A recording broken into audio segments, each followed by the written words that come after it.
Check, check, 1, 2. Check, check, 1, 2. Is it live? Is it working? Am I here? Am I still exist?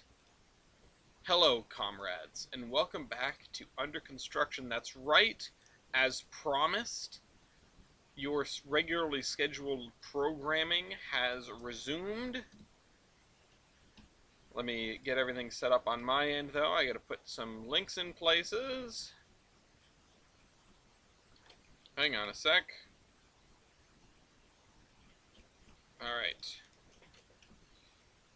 Route building stream live now. And I hope we get some people piling on in because I'm looking forward to this. Oh, I have forgotten what we need to do at the beginning. It's been that long, I almost forgot. How could I? We gotta play not Tetris. I'm gonna put my phone away. Give some people some time to arrive. And give myself time to remember what it is we do on this show. What would you say you do here?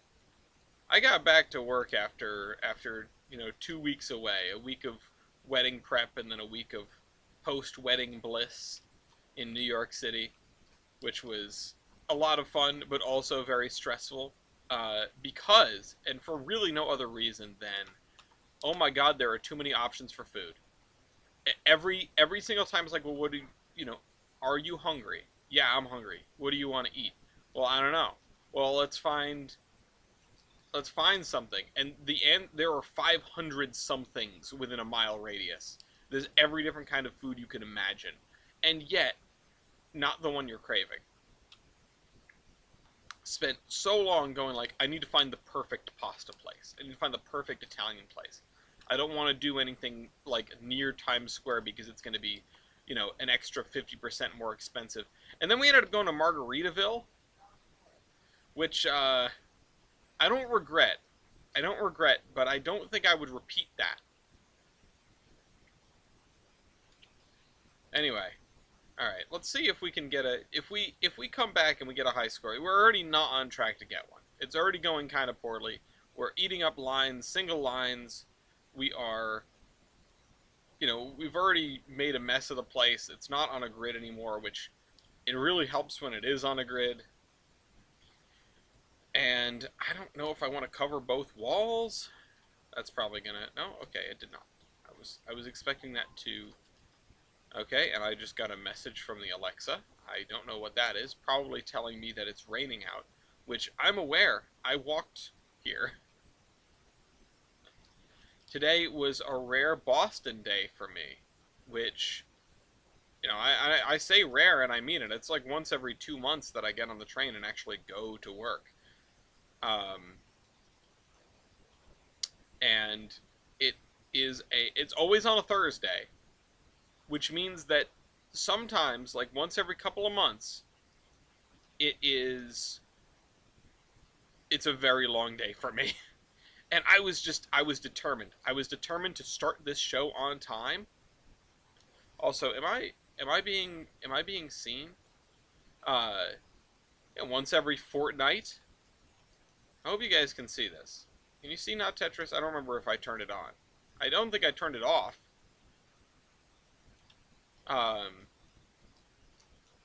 There once a fortnight. But a Boston day for office, once every 2 months instead of once every 2 weeks. I mean, I wouldn't. Maybe I would mind once every 2 weeks. Honestly, that would probably be the limit. That would be the most that I would be like grumblously accepting of. I mean, I'd be grumblously accepting of most things because if I'm building the perfect house that has no destroyable lines. If there were no, uh, getting a remote-only job is not super common, and I am grateful to have my like 95% remote job that I have. It's not perfect, but it's way better than anything that I've been offered and anything that I've seen from other people in the field. I mean, a lot of what I see is people that are, younger than me, so the restrictions are sometimes much more significant on junior engineers than they are on. I don't know if I'm technically a mid-level guy. I don't know what I am.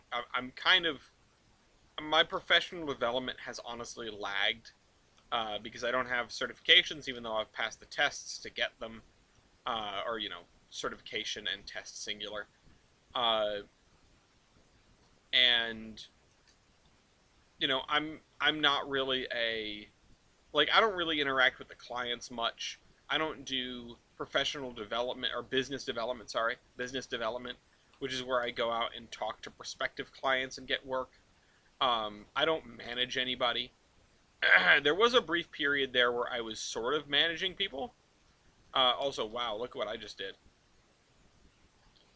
But the person who I was managing did not stay with the company, and I ended up managing them. I think just because, like, the managers were sort of in over their heads.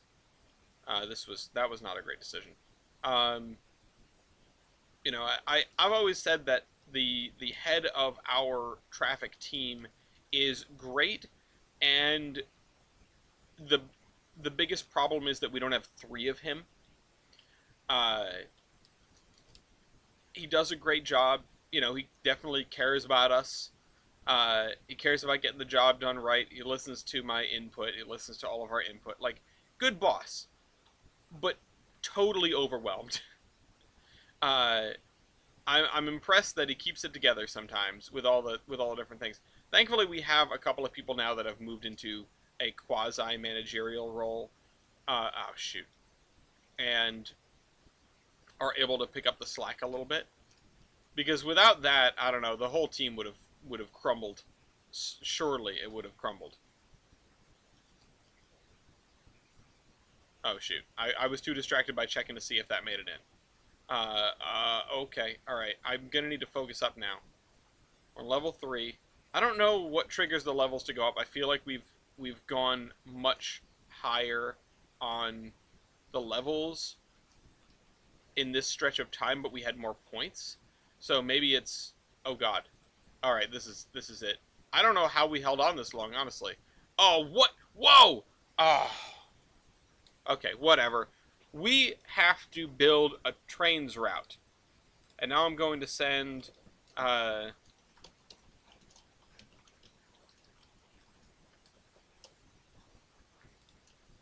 I'm going to send that. And the first thing I'm going to do is switch to route layer, because that's the first thing that we always have to do. The second thing I'm going to do is fix this, because why is it crooked? How long has it been crooked like this? You know? Has it been like this for a while? Did it do this while I wasn't looking? Or did I accidentally grab it the other day when I was messing around down here? I feel like that's a possibility.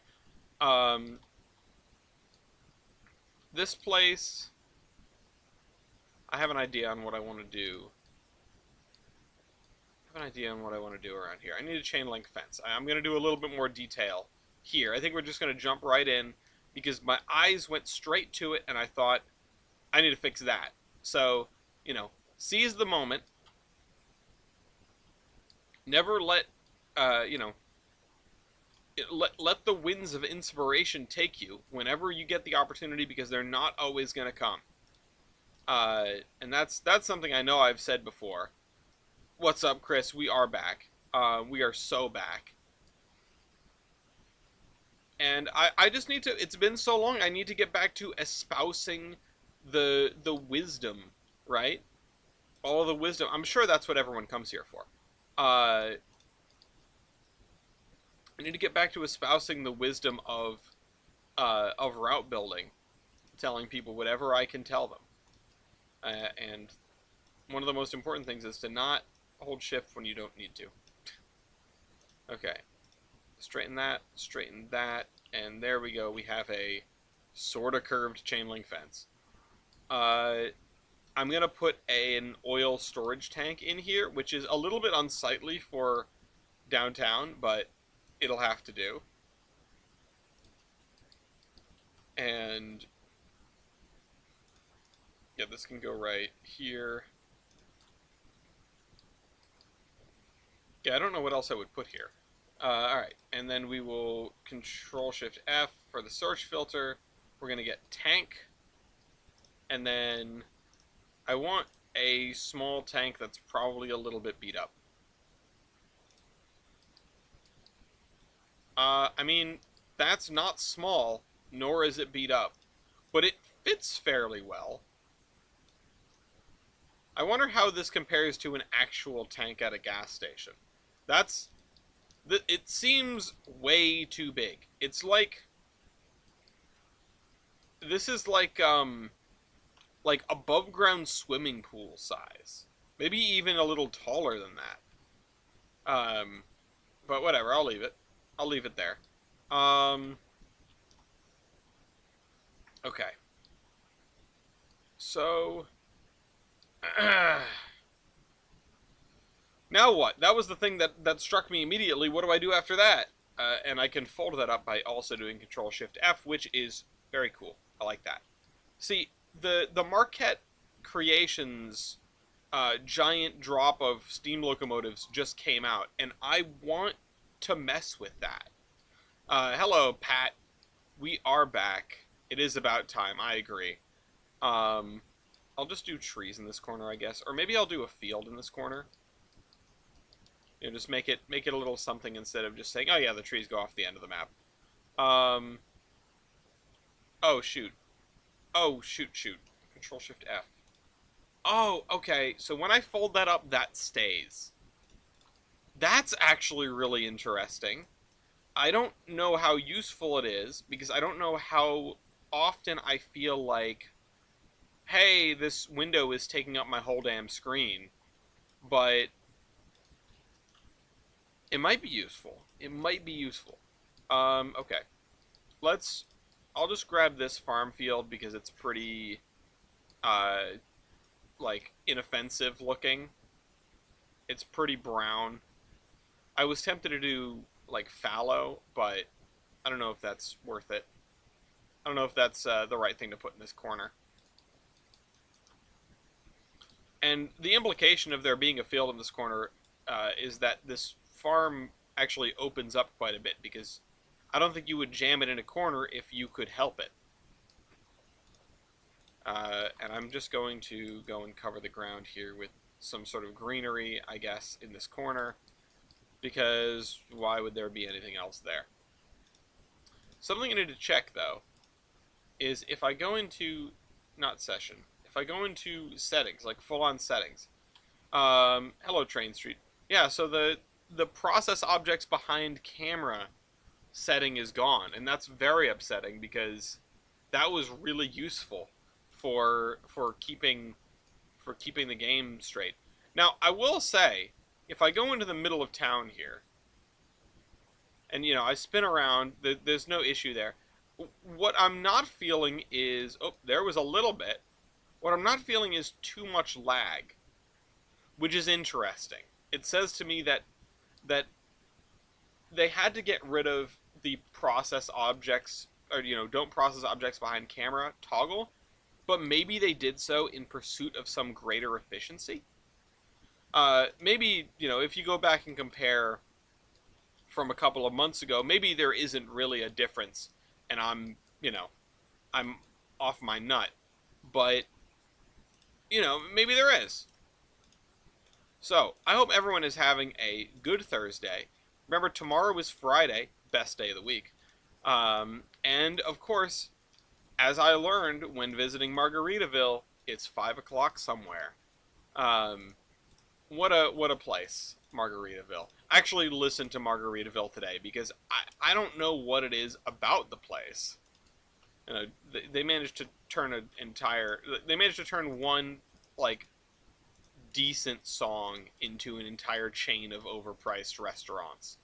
But I mean, it is Friday. I just got back. Don't try to gaslight me immediately.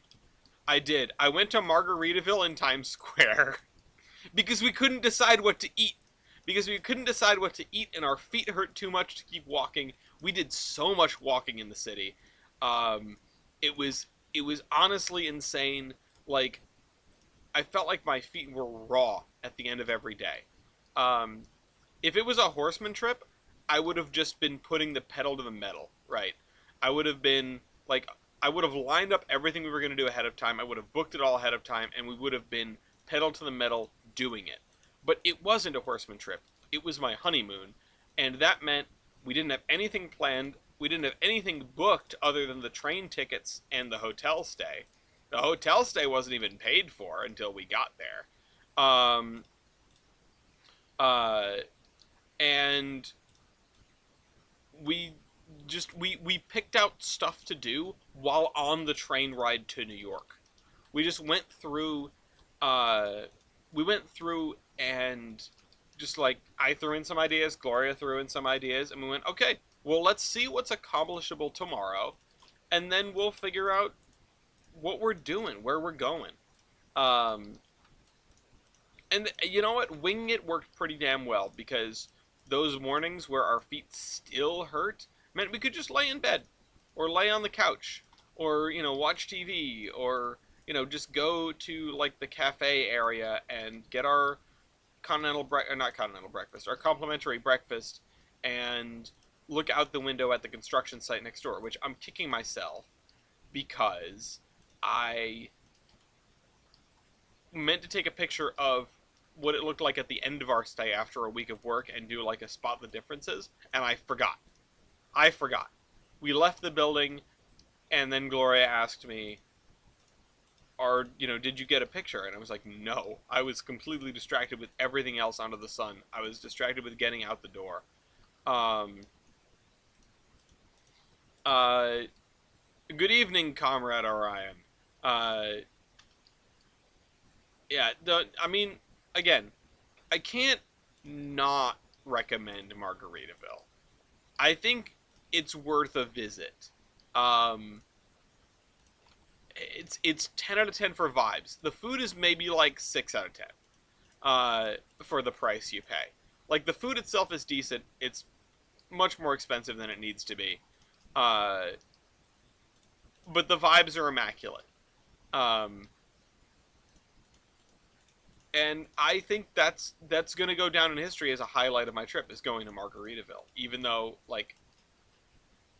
I don't know, even though I didn't have a great time, that's not accurate. I did have a great time. It totally turned the mood around. Gloria and I were super frustrated. We were both hangry, and our feet hurt, and we're just like wandering around near Times Square. Uh, and you guys should go. I'll go. I'll go to Margaritaville in Boston. Uh, uh, the uh, and yeah, we're just like getting annoyed at each other, and it's like our wedding is gonna fall apart because we're hangry in New York. You know, uh, we're this is how it comes apart. Before we even get the wedding certificate back, we're just at each other's throats because we can't decide what to eat, uh, and we're stranded in an unfamiliar city. Uh, and then I looked to the heavens, and there was the Statue of Liberty holding a margarita glass. I'm not kidding. Uh, like a 2-story tall Statue of Liberty inside a building. Um, we need the Margaritaville high-speed rail. That's what will bring this country together again. Uh, Mango gobbles. Okay, all right. Let's finish this corner. This is the smallest corner that we've endeavored to finish so far, and you know what? It's good because that makes 2 little areas where I can say we made Ooh, it got out of control there. 2 little areas where I can say we made progress. Um, and I love that. I like that. I like it when we make progress. This I need to fix. Okay.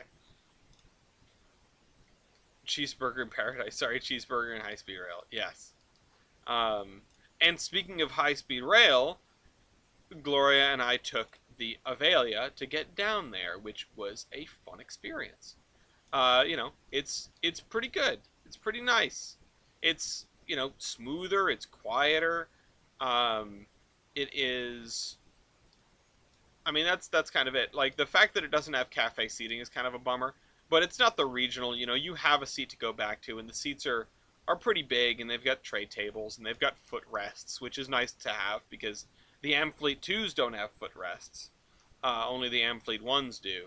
Or I believe maybe the refurbed ones don't. Point is, some of them don't. Uh, and that's disappointing.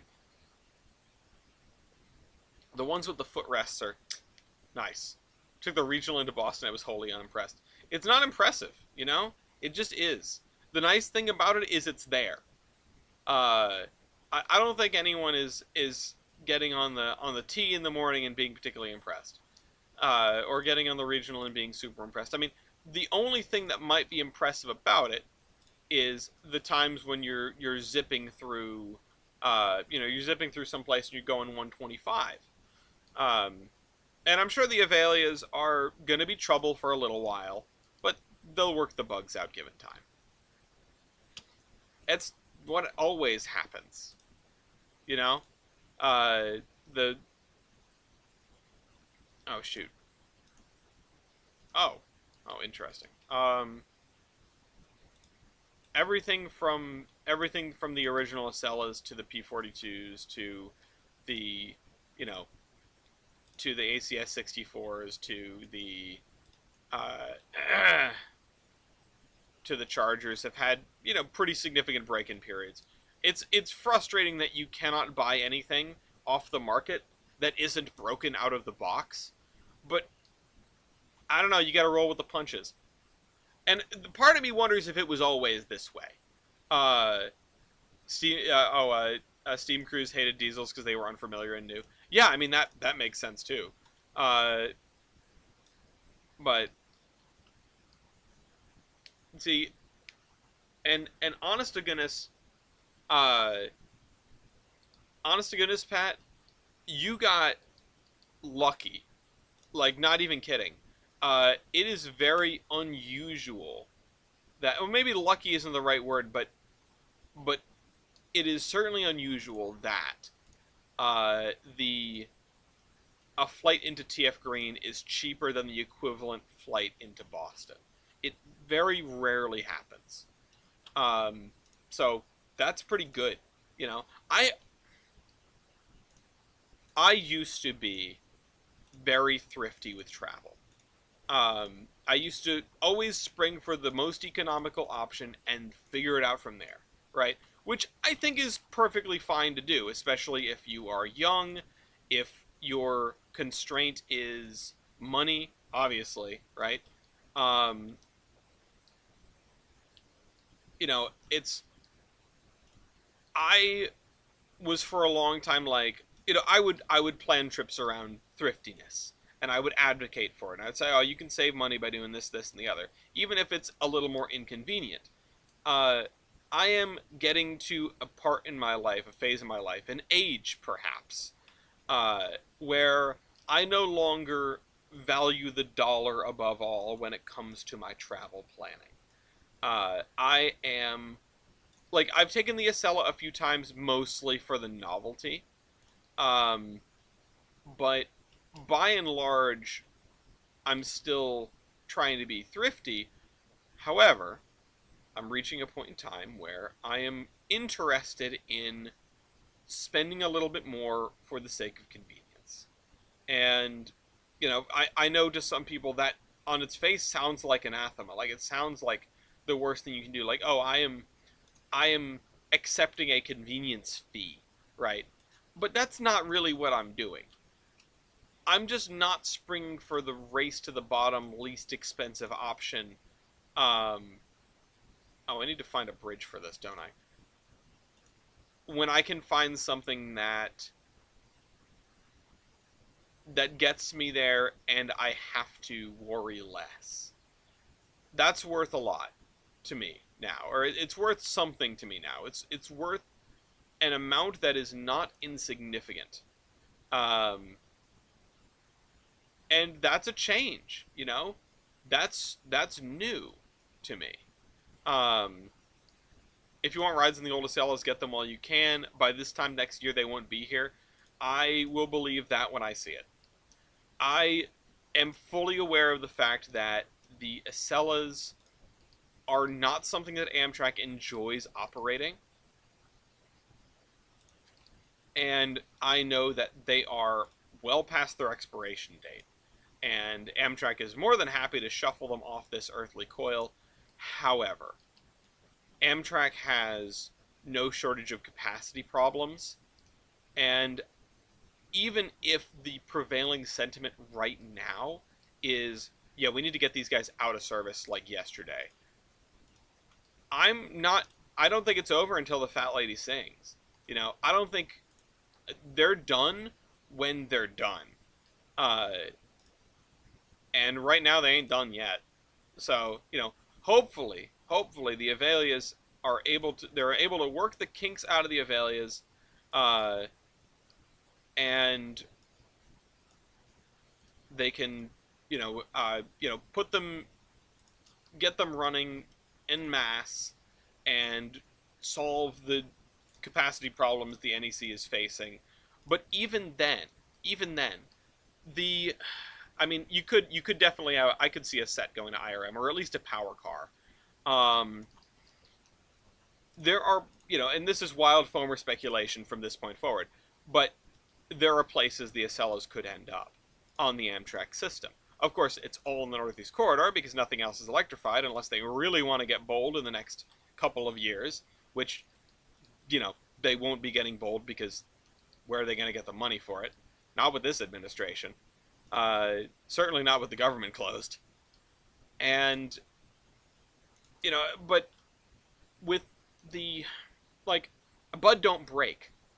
But the M fleets are getting a little old. They're getting a little long in the tooth, plus the fact that they had to, uh, plus the fact that they had to, you know, uh, take all the Horizons out of service, right? Was it the Horizon cars? Yeah, the Horizon cars had to get all taken out of service, and so like the situation has not been getting better for Amtrak. And I know they're getting the Aereo sets in now, right? Like the first one is out for testing, which is very exciting because that is an answer to many of these woes. Um, you just make a new batch with the same specs. I mean, make a new batch, make like the Acela 1A or like the 1.1 where they fix all the issues that made them problematic to begin with. And maybe they work on the power consumption a little bit. Uh, the one thing that I've heard consistently about the Acelas is that they're absolute power hogs. Which, makes sense. They're a big honking electric train, but like more than they should be. Uh, or maybe just at least that was, it's like having an old processor in your computer that can still keep up with modern stuff, but can do it by using twice the wattage and, heating your entire house, which I can speak from experience on that one. Um, uh, oh, electric HSTs would do that. Yeah. When the stream is over, check the foam chat. The Brill Doodlebug has arrived in Newport. Ah, yeah, that's really exciting. I I will definitely go out and see that thing. If you guys arrange something, maybe I can show up. My schedule sucks, but I'll make an attempt. Um, I would absolutely love to go see that thing. I appreciate, like, I'm so glad, like, thanks to Ben, right? That the foam squad exists.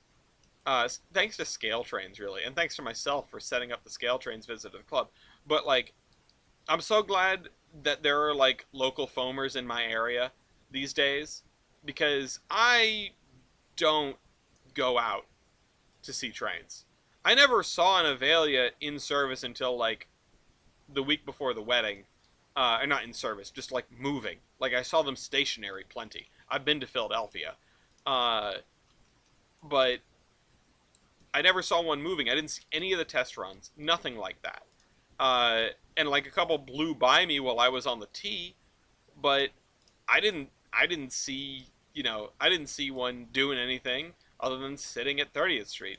And I fully expected to not see one until I got on the thing on this past Monday.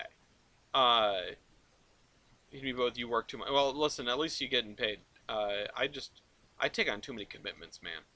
I gotta get back to work on the trading cards. Unrelated, unrelated aside. Uh, so, all right. Yeah. See, I mean, what was I saying? Yeah. So, yeah, I think wild farmer speculation. Cut that back in. Uh, I think we could see them stick around, at least in some limited capacity, on the Northeast Corridor as a not quite express train, just like express but with a couple more stops. Um, like I think they should stop at New London. You know, there's just a random spitball. I think they should stop at New London. They're basically coming to a stop anyway to get through that place. Why don't they stop there? And I could envision seeing them out on the Keystone Corridor if the stars align for it. Again, they're built to run under those wires. They're the same as the ones on the NEC that were in Pensy territory. Uh, like it's a possible thing.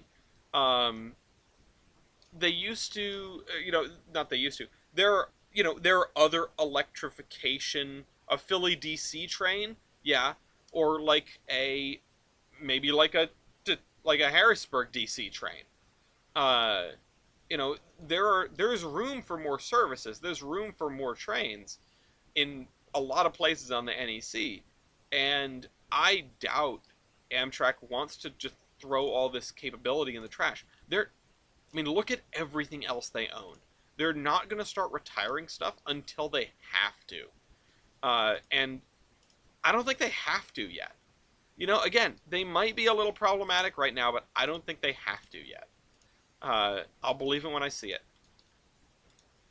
And like I said, I'm not calling anyone who says otherwise a liar. I don't think that the people who work for Amtrak, I'm not saying they're wrong about Amtrak's stated intentions at this point in time. I just am skeptical that those intentions will remain as they are. I think it's possible they change. uh, Amtrak Midwest Acellas. If they can put up the wires anywhere, the Acellas will go there. You know, I don't know about the electrification in California, but I wouldn't be like completely lost for words if they ended up out there and some limited capacity, maybe. Like they pick up a couple of Acela sets for Caltrans. You know, I think that's within the realm of possibility. I don't think it's likely, but I think it's possible. Um,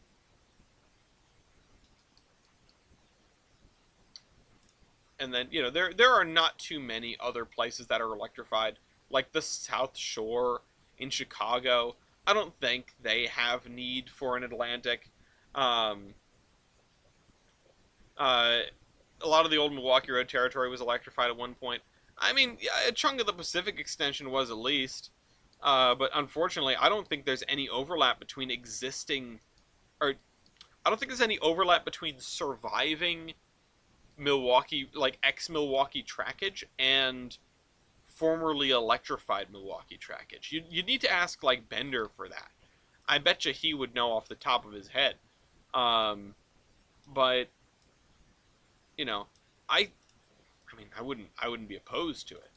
Uh, but the biggest problem with electrical, with putting up the damn wires is putting up the damn wires, right? Like I know I'm preaching to the choir with that one, but I feel like it has to be said. Uh, the reason it hasn't happened isn't because the the class ones don't understand the advantages of electrified infrastructure and electric trains.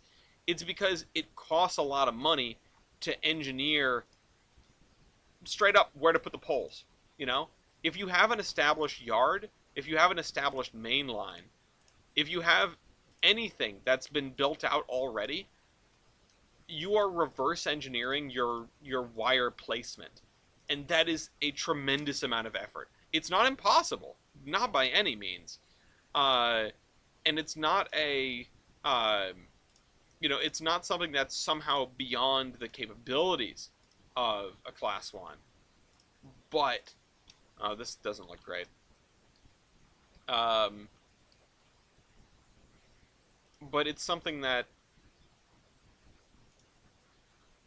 it's something that is just sort of beyond the pale in terms of cost and engineering difficulty for a lot of railroads. Well, for all of them really, because that's why they haven't done it. Local DOT re-electrification.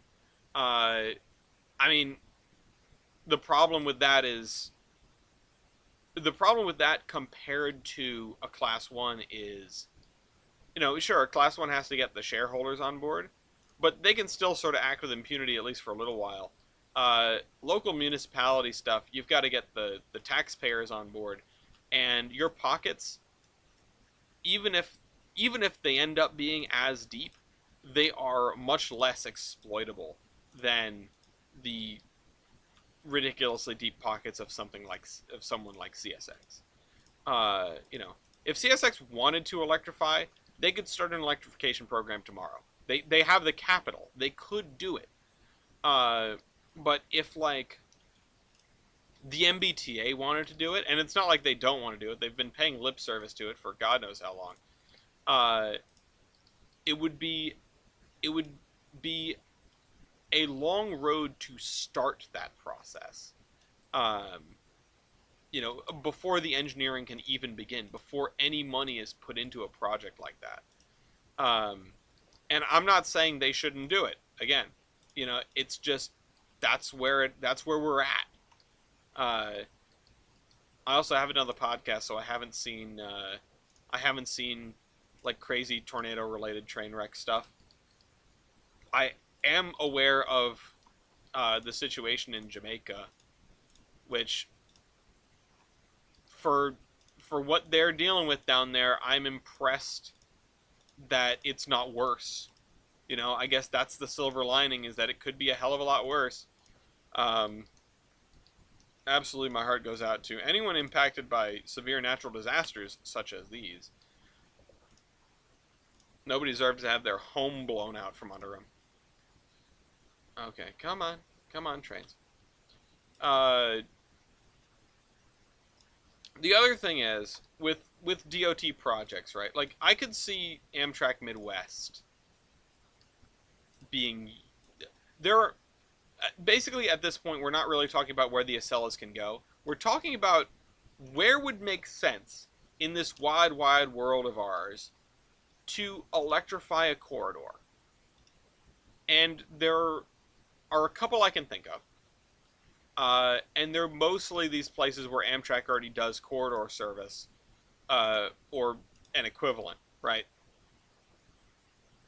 The Empire Corridor is the obvious one to me. New York to Albany, at least, or New York to Buffalo. That's a winner. That's maybe the thing to do. And frankly, if any place is going to get it, we talk about local, municipalities, DOTs, with the pockets for it. I mean, New York State has the pockets for it. I mean, there's a reason California is doing it, and it's not because it's fun.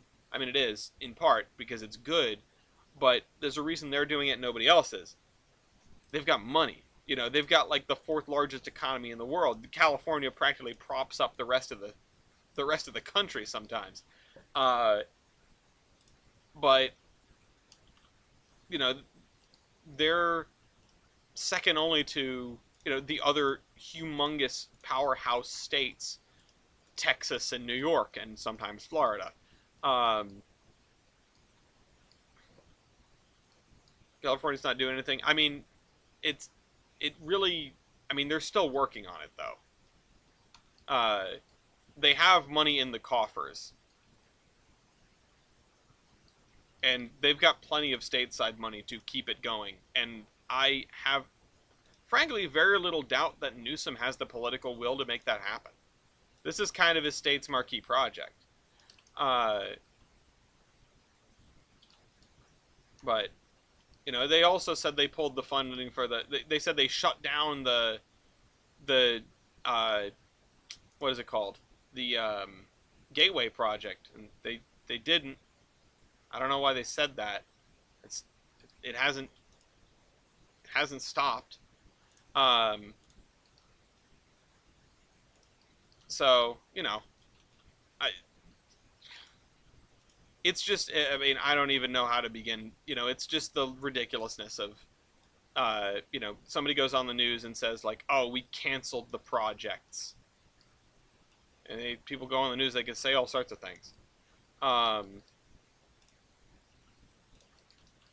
and like, yeah, no, California High Speed Rail has definitely had some of its funding pulled, but that doesn't mean they've stopped working on it. Um, it's just a little trickier for them to get the money. But again, California, humongous economy, they have the money. If anyone has the money, it's them. So obviously, sellers are not going to end up there. They've already got their stuff kind of figured out. But New York State, the Midwest generally, but like mostly Michigan and Illinois, because the Midwest is not really like, despite Amtrak Midwest being a very cool thing, the Midwest in general is not very Trainz / big capital works friendly. You know, Indiana certainly is not. Ohio really isn't. And once you get out of the Illinois, Ohio, Indiana area, things get significantly more difficult. So, I think that the issue is the population centers, right? Like, you don't necessarily have to end your big marquee train projects at big important population centers. You should probably at least have two, you know? Otherwise, what you're doing is you're just building commuter rail. Uh, like, it should go from one to the other, but it can stick out a little bit on either side. Um, uh, but like, you need to have a draw at like over most of your system. Uh, and yeah, it's not only the skyscraper cities that count, but you do need to still serve people. And that's the problem. Uh, yeah, Lincoln service between St. Louis and Chicago is allowed to do 110. Yeah, and that's really great. Uh, and St. Louis is like the city out there that you can make a city pair with Chicago without going too far afield. And that's pretty solid. That's definitely respectable, and I like that, and I like to see it. Um, what is the population of St. Louis? Okay, well, there's your problem. It's that was less than I expected. Population of St. Louis is like 300,000, and um, population of Kansas City is like 500,000, which, like, isn't nobody, certainly, but it is not. It's not a couple million, right? Uh, but it's a city pair. It's a city pair that they're close enough that there's reason to go between both on a regular basis, and that's what makes it work. Um, oh, you know what I want to do with this? I think. Hmm. Okay, I have an idea. Um, St. Louis is only the third largest city in Missouri. Oh right, yeah, because they've got Kansas City too. What's up? Tomorrow, if you're not busy, can you do the dishes? Yeah, sure. Uh, put on the board. Uh, what's the third one? St. Louis, Kansas City.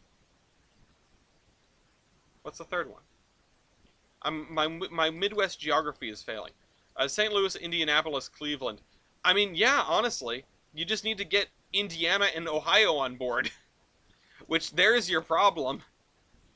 Uh, that's the head. Like Ohio on its own, right? Oh, Springfield. Oh, of course. Uh, Ohio on its own is like the bulwark standing in the way of the entirety of the Midwest getting half decent passenger rail. Uh, and Ohio is important enough that like that actually matters. That counts for something. I have a feeling that if Ohio really wanted to do a bunch of passenger rail, and Michigan, which already does a bunch of passenger rail, really wanted to keep doing a bunch of passenger rail, and Illinois also wanted the same thing, Indiana would like fold like a wet paper bag. Indiana would just be like, "Yeah, go ahead. Put the train through." Maybe not like a wet paper bag, but look at the Downeaster, for example. Look at the Downeaster. The Downeaster nicks the corner of New Hampshire. Um, uh, and and New Hampshire wants nothing to do with any like half decent public infrastructure. New Hampshire, is live free or die, and that usually means live free and die young. Um, you can go there and get your duty free liquor across the Massachusetts border, but like, you know, New Hampshire's a great place to vacation. I'll I'll say that. Um, and of course, New Hampshire people are generally pretty cool too. Like I've got nothing against New Hampshire really, but it is, well, it's New England's South, and I mean, with all due respect, Orion, those cities that you're naming are the places that advocate for and would want more trains. Uh, I mean that's your fairly stereotypical divide there. Um, but that's the problem. I wish I could lump rural Ohio in with the cities. I wish everyone had their priorities on the same page. I wish that, there could be a unified front to push forward better transit in the state of Ohio, because it's the linchpin for the surrounding area. But that's not the way Ohio works. Uh, and yeah, the Missouri River Runner is doing pretty well. I'm glad for that. The new one is doing really good too. The Mardi Gras, the one down on the coast there, the Gulf Coast Service. Uh, that's apparently blowing projections away, and that makes me so happy. We've had a good few Amtrak success stories lately, and we really need them to push back against the narrative that trains are useless and dying, which still exists. I ran into someone today that was just like, yeah, it's a shame that they're. It's a shame, like trains used to be really cool. It's a shame that they're all, like there's no point anymore. Like, wait a minute. What do you mean? I took the commuter rail to work today. What are you talking about? Um, but okay, let's do that. We've got roads for this side of town now. We've got all these we've got most of these intersections. Um, I you know I just Ohio has a like unreasonably uniform population density. Hi Lafayette. Yeah, just kick the door open, why don't you? Uh, which makes it really good for a bunch of crisscrossing, uh, a bunch of crisscrossing cities, a bunch of crisscrossing services to serve all of the mid-sized cities: Columbus, Cleveland, Dayton, Toledo, Cincinnati. Like, if you're railroad class heritage units, you can quit crying about fallen flag railroads. Uh, I failed at reading that. But no, I'm not gonna do that. I'm not gonna do that. I'll explain why in a minute. But I'm saying, like, Like, and I know, again, I know I'm preaching to the choir, but like, look at the distribution of the population centers in Ohio, and then tell me that you could drop the whole state into transport fever 2 and have a great time. You know, it's just like perfectly set up for you to draw squiggles all over it, and carry everyone from every place to every other place. It's frustrating that there's no comprehensive, even not even like a regional rail would be cool, but like a commuter rail minimum would be would be good. You know, just like connect two or three of the major cities and watch the people like flock. I'm sure it will happen.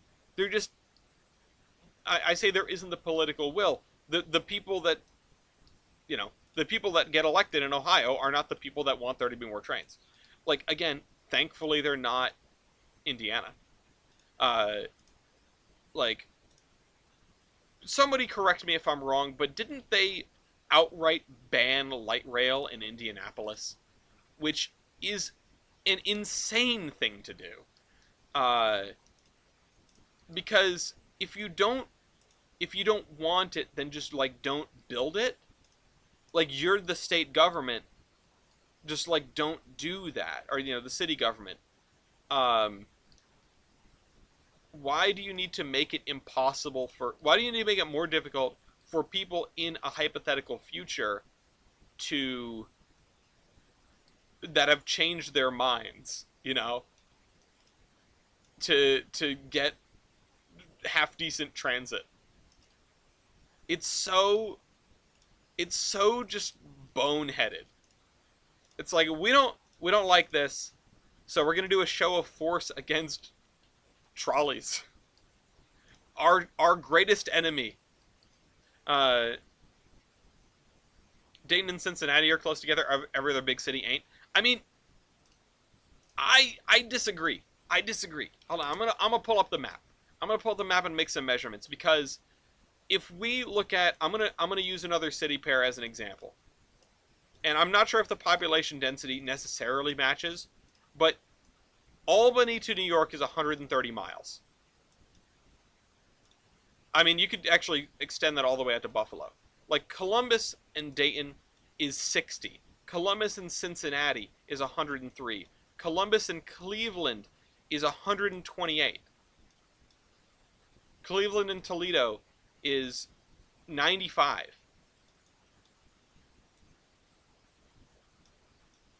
New York, the Empire Service is one of the most useful corridors for trains in the United States, or passenger trains in the United States, behind, like, I'll narrow that down. Non-electrified corridors.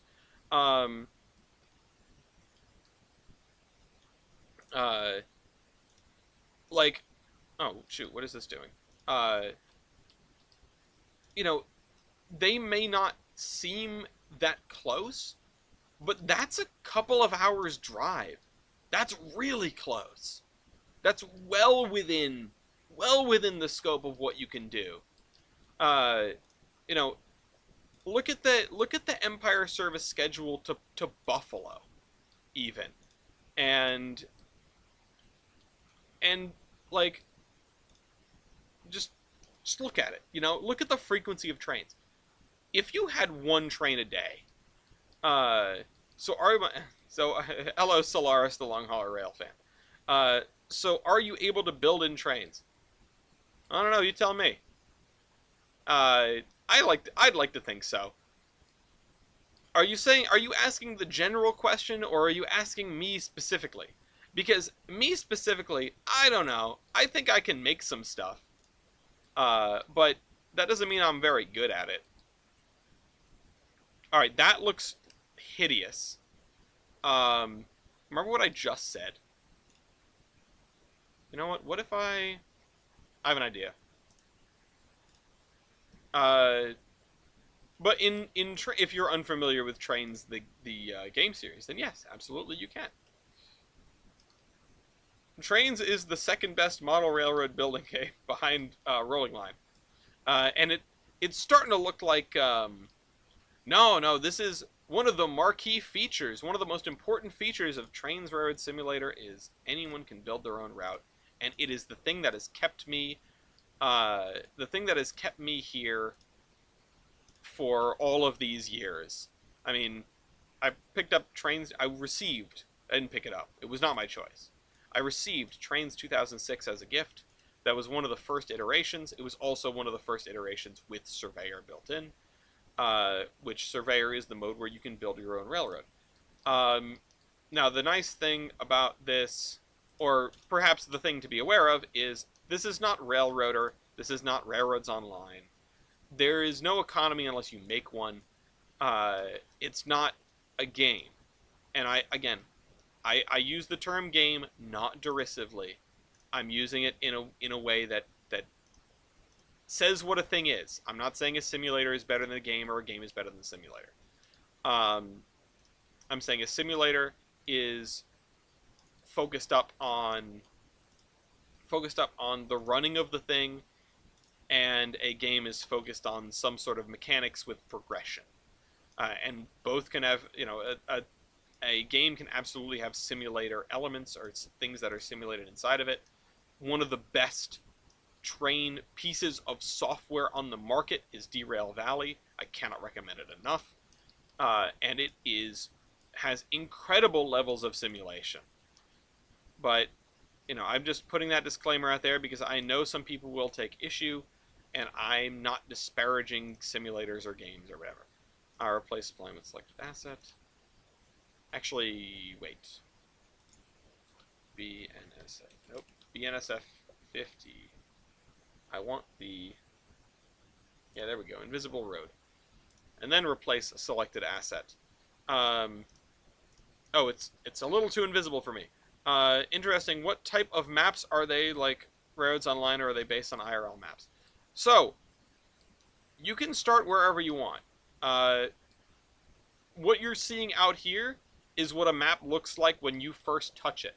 When you first load into it, you get one of these gray blocks, and you can put whatever you want on it. It starts like this, and it ends, if I may show you. Hold on, I need to go back to Surveyor Classic, because I can't find the menu. Control-Shift-F. It starts like this, and it ends like this.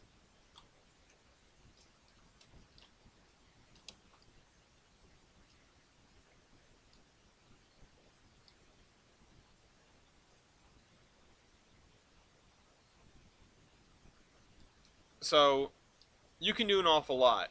You can make a realistic map, you can make a map that's designed after a real place, or you can make a map that is completely your own fiction. Building lore for Mining Railroad Turn Class 1, sound familiar? Anyone? Can't say it is. You mind dropping some more hints? But this is what I love about Trainz. You can put as much or as little detail as you want.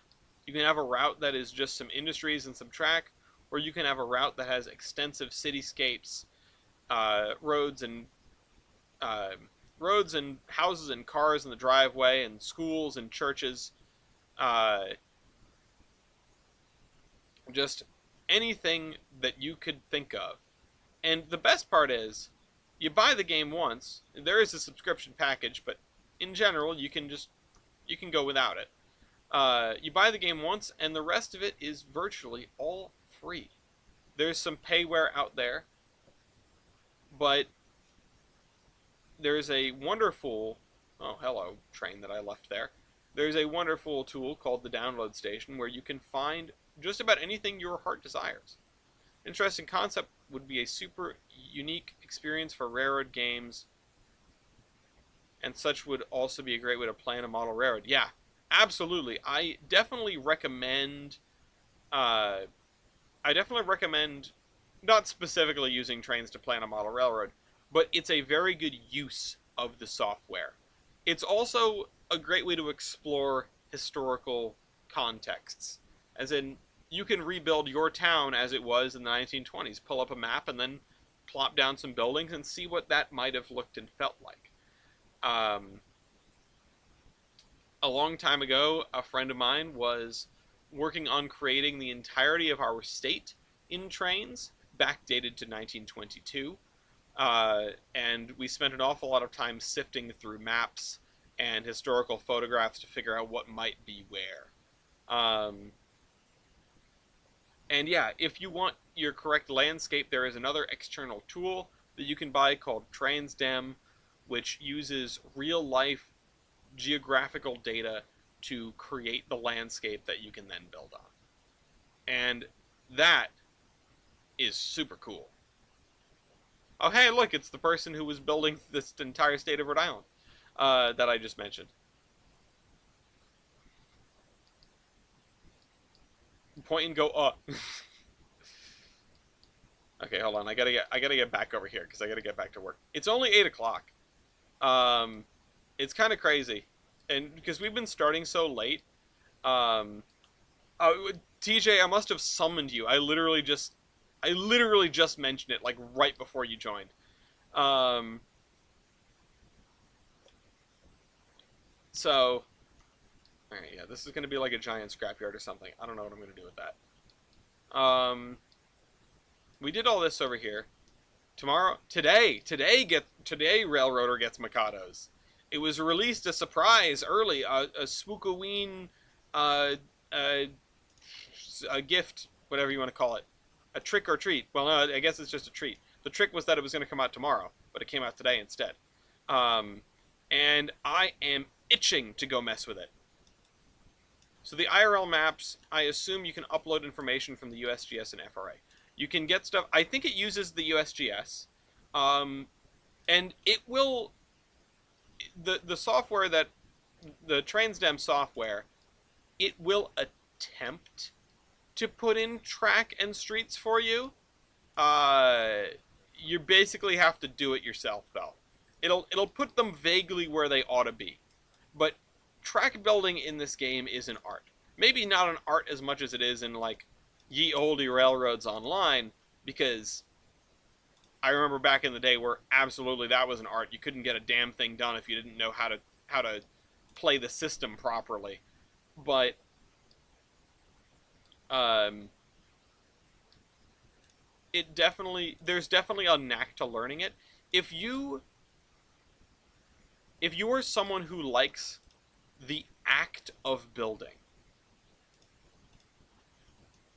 Trainz is the thing to get. Trainz is the piece of software to get. If your idea of a fun, like railroad related experience is building the layout, this is it. Um, and yeah, Rolling Line also exists. But Rolling Line is specifically a model railroad simulator, which certainly has its perks, but it isn't designed to do something like this, where you have a city that goes on and on and on. It's designed to have you work on bench work as you would in a real model railroad. Uh, Trains, you can get bench work. You can make bench work and then put stuff on it. But at that point you're sort of taking, how do I put this? Um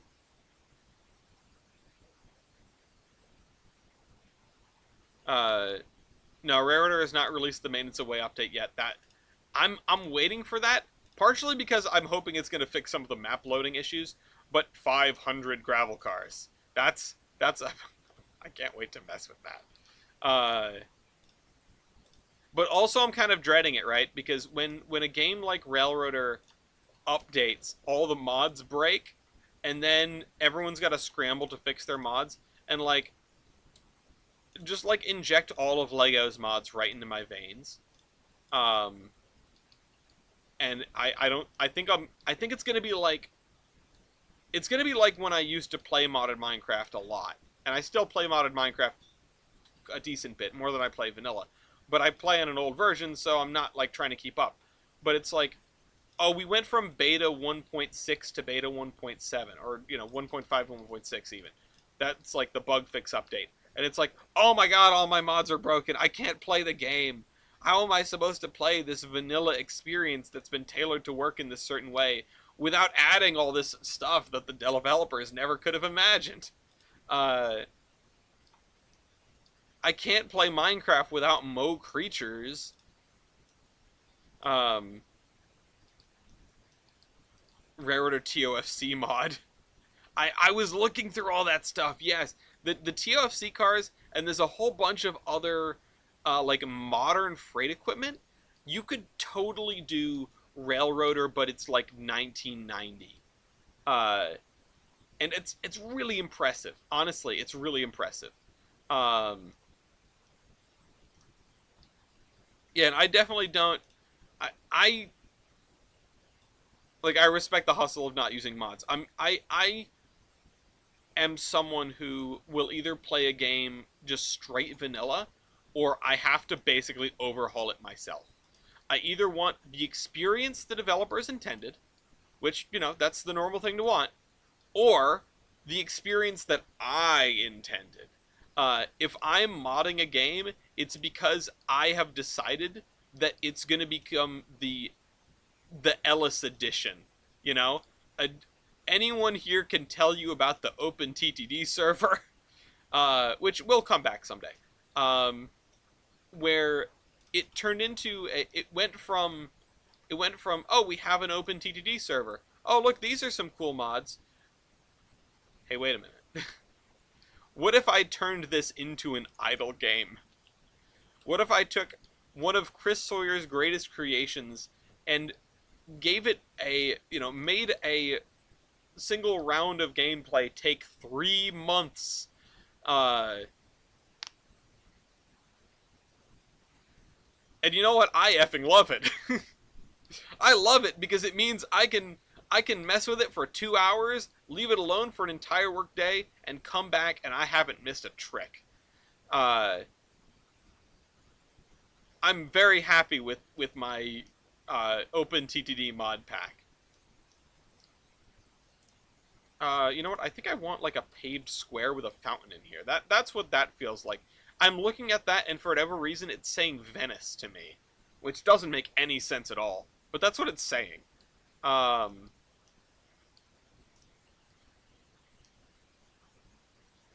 yeah, this is an interesting triangle to work on back here. Um, most my mods for ATS I have are sound mods because stock ATS sounds are crap. Yeah, and a lot of the early Railroader mods were like the whistle and bell mods. I mean, the first mod was that like RSD something something something, right? Or the RS 1325, whatever it was. It was a weird diesel, and I remember looking at that and going like, well, this is a bizarre first mod, but also everyone like brace yourselves because the dam has burst. You know, people figured out how to mod Railroader. We are not safe. Um, Open TTD, but oops, the stock market crashed. Time to bust out the Chapter 13 notice. One of the biggest bummers was having to disable the stock market in the OpenTTD server because people figured out how to abuse it, like vigorously abuse it. Um, it's one of those things that like there are plenty like there are no perfect games, right? Every game has some sort of exploit, except maybe like I don't know what's a perfect game. Chess, uh, something like even simpler, so simple that there cannot be an exploit, like tic tac toe. Uh, I don't know how you exploit tic tac toe. You always go first. Actually, what you do to exploit tic tac toe is you just learn how to always tie. Um, I'm waiting on a Railroad game that takes historical context and what if you were the boss simulator to Railroad Tycoon, but with modern game experience like Railroader, Railroads Online, and soon to come Century of Steam. Exploit tic-tac-toe by playing against yourself. Trust no one, not even yourself. Um, yeah, this is the right fountain for this. Yeah, there we go. Oh, you know what? How about flower? Oh yeah, there we go. I know these are for a cemetery. Just bear with me. Um, okay. Got some on my fingers. Uh, sorry. I got distracted. I was on a roll there. Um, no, but yeah, no. I want to talk about. So like many years ago, I had a dream, like a literal dream, of like this is what the perfect railroad game would be like, and so okay, all right. I have an idea. I have a response to the I want a realistic train game thing, which is check out uh what's the new one that's come out? Subways, I think. I think it's Subway Builder or something like that. It is like obviously it doesn't feed the need. It's not this but historical topography. It's sort of an evolution of NIMBY Rails, if you know what that is. And NIMBY Rails was an interesting one because it finally like it has reached. We are reaching a point in game development, and we already reached it, but we're reaching it even harder, where doing a like doing what you're saying is possible, Solaris. Like doing doing a data driven railroad game, and that's a bizarre phrase to say. Um, Rariter, but it's 14. Hold on, I just saw Rariter, but it's 1490. What? So would it be just like a mine cart with a horse in front of it? What? What does that mean? No, please tell me. No, hold on, go back. What is Rariter 1490? Somebody needs to answer this question. Use your imagination. Go. While I talk about this, data-driven approach to a train game.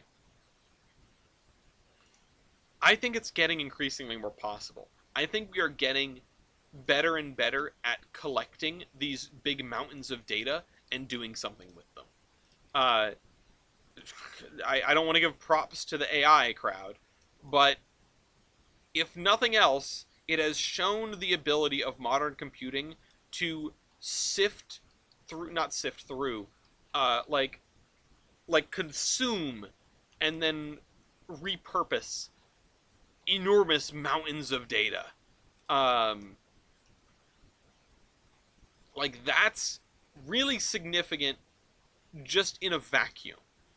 Um, 3D medieval Oregon Trail. Uh, yeah, the next milestone is to get to Rome. Uh, so yeah, okay. So let's put that over there. I think we're getting closer to this hypothetical. Look at ATS. We were just ATS was just mentioned. Look at ATS and Eurotruck. These are pieces of software, and I'm not really calling them games, but I guess they are at their heart. They say simulator on the box, but who cares? It doesn't matter either way. They are pieces of software that are attempting to emulate an entire continent. Eurotruck in Europe and ATS in North America. I would say the United States, but they just announced British Columbia as a DLC, which is awesome. Um, it's super cool that they're actually like crossing the border and doing that. Uh, so yeah, these are games that are trying to emulate an entire continent. Now, the kicker with those two is that they're doing it scaled down, or at least ATS is scaled down. I don't know about Eurotruck. Um, and as a consequence, they have to make it all from scratch. And also, as a consequence, you have a playable game instead of, well, a driving simulator. Um, and that is something that comes up in a lot of discussion about games. It comes up in discussion of making routes in trains. Okay, they're both 1 to 20 scale. Okay, good to know. I don't know why I thought the US map was a different scale to ATS. Was it originally and then they changed it? I feel like I remember something about that. Like they started it at a certain scale and they adjusted it afterward, after the initial release. I played a bunch of ATS back when it came out, and like the first handful of DLCs came out because a somebody bought me a copy on Steam, and I was like, oh, they bought me a copy. That means I've got to play it. But that did not hold true um, to certain things. Like I didn't play like the copy of Transport Fever that I've been playing on for the series was one that I received years ago. Um, yeah, and it all wraps back to why I'm doing the series, right? Like ATS and Euro Truck are both 1 to 20 scale. And as a consequence, you're okay, 1 to 35 and switch to 120 later. Ah, there you go. Thank you. I'm glad that I sort of remembered that, right? Thank you for clarifying. Uh, I've always my pet peeve with train games, well, one of several, and model railroads even too. Of course, model railroads have a very real constraint that that they can't exactly get around, which is, hey, we're in a limited space. Like we are in this room and we have to make use of this room. Um, but stuff's always too close together. Microsoft Flight Simulator has come a long way since first released. Yeah, I mean, I remember the Flight Sim X demo. There are a couple of videos on this channel buried somewhere of me playing Flight Sim X. I used to just set everything to break in 20 minutes and see how long I could stay in the air. That was fun. But yeah, the flight sims have come a huge way. And again, data-driven approach to making a world. You can just drop in, you drop in this mountain of data. This is what all the landscape looks like. This is where all the buildings are. This is where the airports are, and these are their shapes. Let's generate an entire world. Uh, but that's something you can do in the digital space. In meat space out here, uh, you have limited space in which to do stuff. Uh, you could cover the whole Earth in a model railroad, but I'm pretty sure that's what Warren Buffett's doing. Um, so like, we can't. Everything's too close together in model railroad. Everything's too close together. And like, yeah, you can tighten up the scale. You can do N scale if HO is too big, or you can do Z, or you can do the crazy stuff that's even smaller than Z. What is that, like TT scale? Um, but you're gonna run out of space eventually, and when you want more intrigue, when you want more stuff to do in your layout, um, you're going to sacrifice running space. And when you sacrifice running space, your stuff gets closer together. This, I don't do that. What is the super super duper tiny one then? I thought it was TT. What is the crazy tiny one? Um, but yeah, from here to the next town, that's 15 actual miles. 15 actual miles between here, the twin cities of Bellington and South Bellington, and ignore this little town. This one doesn't count. Um, and the town of Pan Am out here. Is it TTT? Is it like batteries where the more T's you add, the smaller it gets? I'm gonna be the first person to. You get small enough, and you're gonna have to start doing it in scientific notation. Um, T times 10 to the fifth power. That's like an atomic level train. So this is Pan Am. That was 15 miles. It doesn't feel like it, but that was 15 miles. Or so. And that amount of space in a model railroad out here in real life would be absolutely unthinkable. But we have the capability to do this here in cyberspace. And we should, right? That's my point, is we should. Because if Run 8 has proven anything, it's that us, the hardcore foamers, will show up and pay exorbitant fees for a piece of software that lets you drive a double stack freight train for 3 hours through the Mojave Desert, where the only thing you see is cactus and sand and maybe somebody standing ominously on the side because they just logged onto the server and they wanted to see a train go by. Run 8 like I think you could take like because Run 8 is not very detailed. Run 8's great for a lot of things, but it's not very detailed in terms of graphical fidelity, right? Um,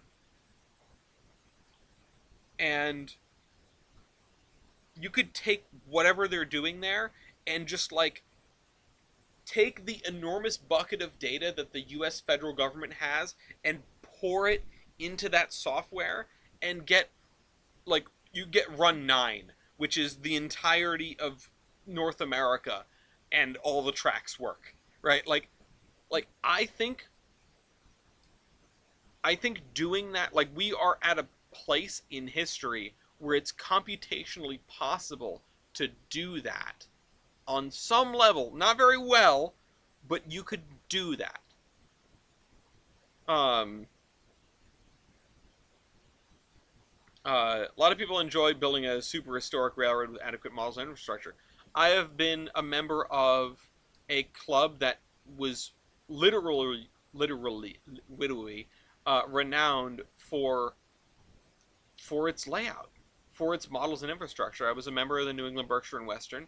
We had a um, we had a beautiful layout that showed up in Model Railroader more than once. Like in on the cover is what I should have said. And I have one of those editions right here next to me in a little folder. And my computer would sound like an old V8 engine at 7,000 RPM trying to run 9. Uh, yeah, and mine would just catch on fire. Like I'm right there with you, but I think it would be possible. I mean, if you do it like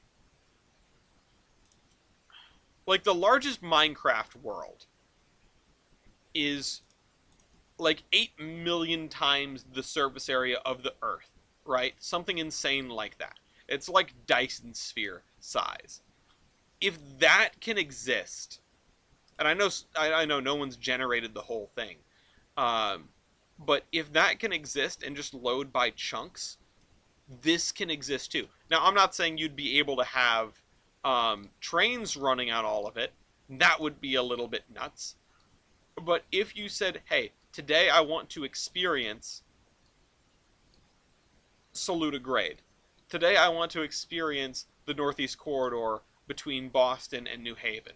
Today I want to experience a run from Cleveland through through Dayton to St. Louis.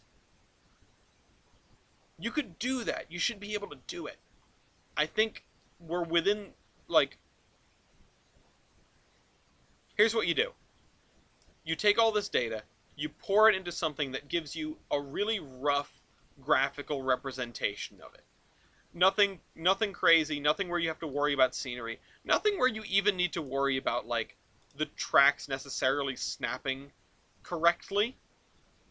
But what you do get is curvature and elevation. And those are the two things you need because those are the two things that inform train performance. And then you can take any railroad on the continent and run on it. And when I say run on it, what I would want is like a Century of Steam level or a Derail Valley level locomotive operation simulation. I don't care if out the windows it looks like the original Tron. If it's just wireframe, like the first Elite game. Um, I don't care if it looks like that. I don't care if the trees are literally 2 polygons, just a stick and a triangle, and the buildings are 1 polygon. What I care about is if it feels right, if it feels accurate. I remember a while back I was playing Derail Valley, and I need to get back to playing Derail Valley, and I'd love to return to it on this channel at some point.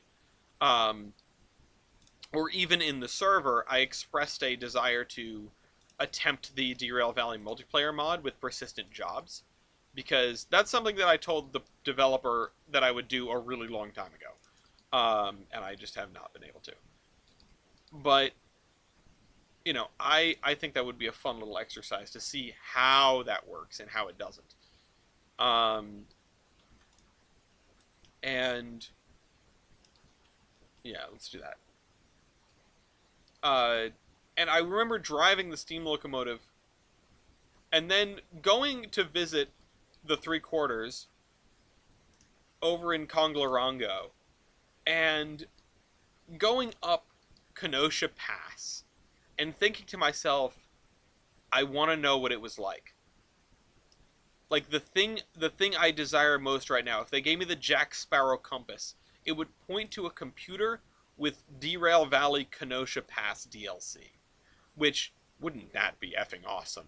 For like on multiple levels. Have the Derail Valley devs ever like publicly acknowledged the existence of Heist? Because God, they should be making it. You know how much money they would make if they made a Kenosha map that played Kenosha when you crashed? Um, but I wanted to know what it was like, that legendary mountain.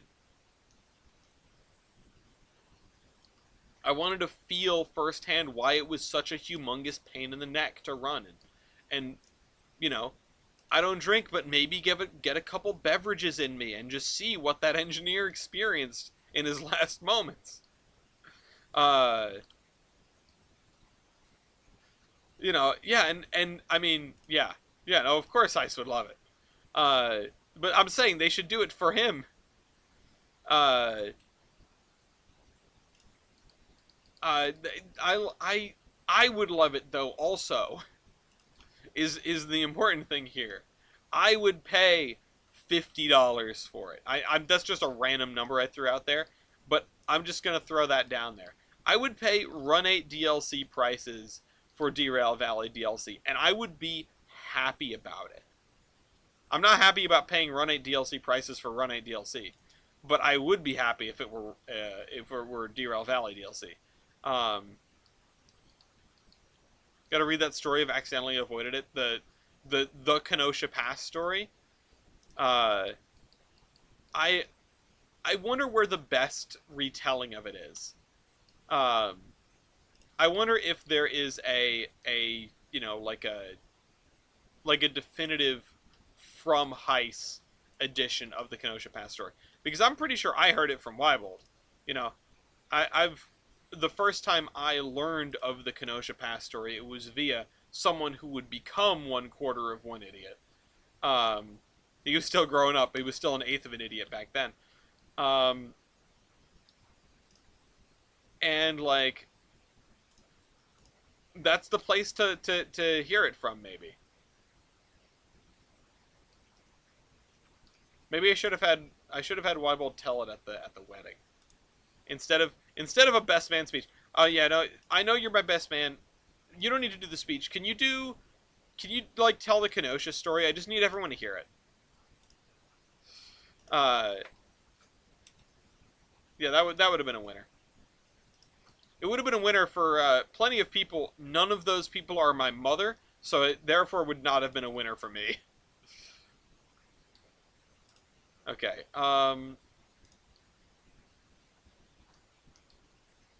I'm just adding sidewalks in front of all these buildings.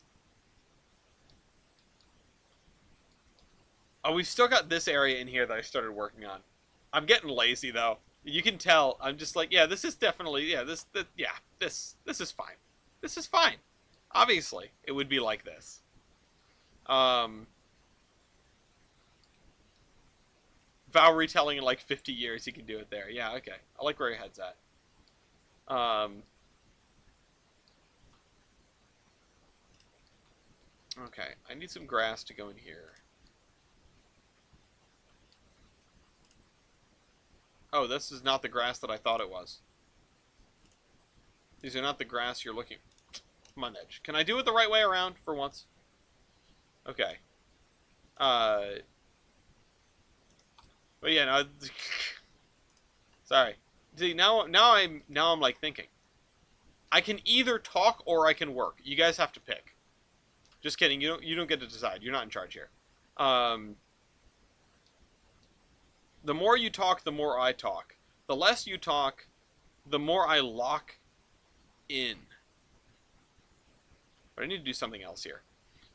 One thing about using IRL historical data is that I would love to see a clear map or be able to buy a railroad such as a railroader or start at the beginning of railroading. But you have... Oh, okay. I think I get where you're going with this. And I like where your head's at.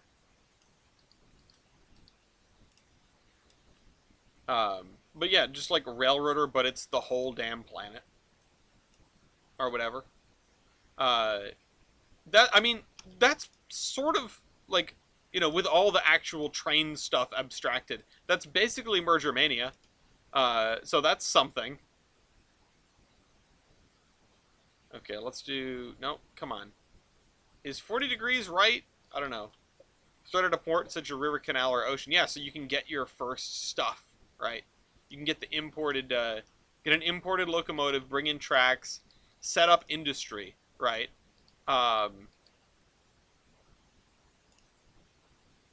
Set up industry, and if you run into a place and you discover iron or coal, then you can start cultivating a local industry to make rail and to make equipment, right? I mean, that's what railroads did. They're no strangers to vertical integration of the supply chain. Railroads are going out there and they're like, okay, yeah. Actually, trolley companies are maybe the best example of this. Trolley company says, we need electricity. We're going to build a power plant. We're going to build a power plant, and then we're going to sell it to everyone. We're going to sell power to people. That's how we're going to make our money. The trolley rides, psh, who cares about the trolley rides? We care about making money off of electricity. And then the federal government is like, you can't own the transportation and also the power. That's a monopoly or something. And then all the trolley companies went out of business. Shocker. I would love a game like Railroads Online, but East Coast and real places and maps. Like, what if you had to build the PR mainline but found a way to not make the horseshoe curve? Hey, I found a way to not make the horseshoe curve. You just go up. You go up the side of the mountain. I don't see the problem. The Porterfield and Ellis did it. Can you imagine a T1 with 1,000 tons of train behind it doing the Porterfield shuffle? On one end is Pittsburgh, and the other one's Pennsylvania or Philadelphia.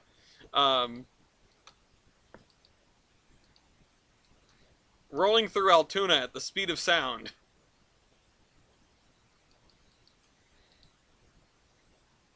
And we're calling it the Porterfield Shuffle from now on. I'm pretty sure that's a Bruce Springsteen song. A T1 Wood High Center. When I'm trying to drive my limousine down the San Francisco streets. Okay. What did I want to do with this here? Pittsburgh to Pennsylvania. Listen, my geography's been all over the place today. Not been to iconic vacation destinations. Hey, I've vacationed in Pittsburgh. It was for a car event. I'm pretty sure that's the only thing you can do in Pittsburgh. Oh no, actually no, I take that back. I've vacationed in Pittsburgh twice. I wish Pittsburgh was separate from Pennsylvania. Wow. What about the middle part of Pennsylvania? There's a furry event there? Okay. I can see it. Okay, you know what? There's like a crossover of interests, right? Industrial history and furry. It just is. I mean, it just is.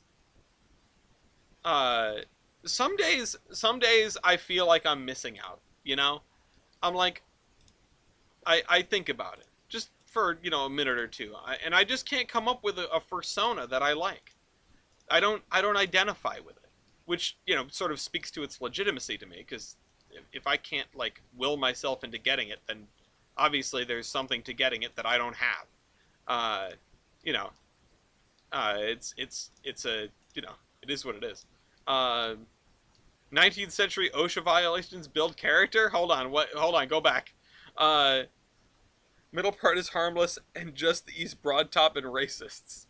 That's well. Listen, I do agree that the East Broad Top is largely harmless. I don't know about the second thing though. Uh, Railroad Tycoon tried to be a world map. Railroad Tycoon had some pretty great historical maps. I'll give it that, and that's so. I came across a Reddit comment. Rhode Island State Bird Persona. You know what the Rhode Island State Bird is? Do you know what it is off the top of your head? Because if you don't, that's so much funnier. If you don't, that's so much funnier. Please tell me you don't know what it is off the top of your head, because I do. Uh, uh, it's a rooster. It's the Rhode Island Red. It's a big old cock. So, you know what? Never mind. I'm stopping that train of thought right there. We're going to pump the brakes on that. I want to talk about industries in video games. I need to collect myself. I need some water.